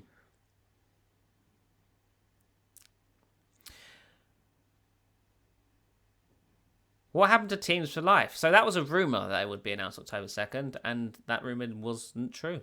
So that's what happened to it. That could be Ignite. That could be an Ignite. I think it's very much more likely. At Ignite, we should say that we've been here.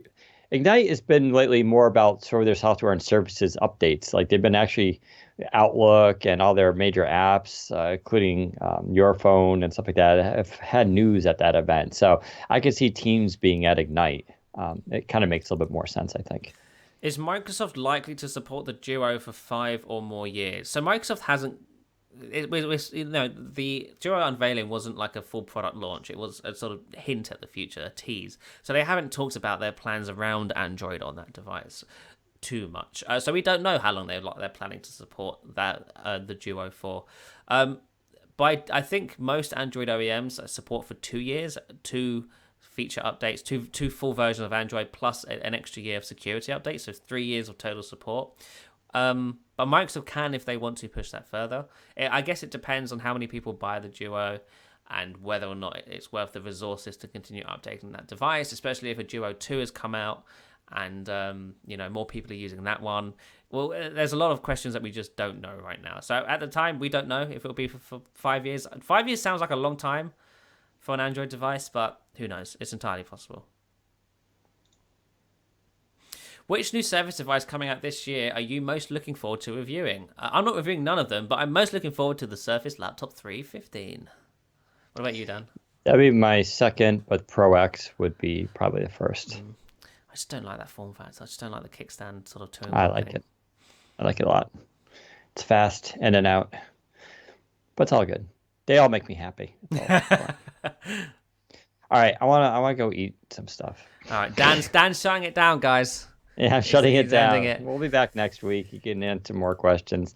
I'm going to be doing some FAQs on the site, which will help pre-answer a lot of this stuff. Yeah, we'll have a lot of coverage on this new Surface Duo and Neo stuff next week. Yeah. So, yes, thank you for watching, guys, and we will be back same time, same place next week. Follow us on Twitter, etc., etc. We'll keep you updated. But until then, goodbye.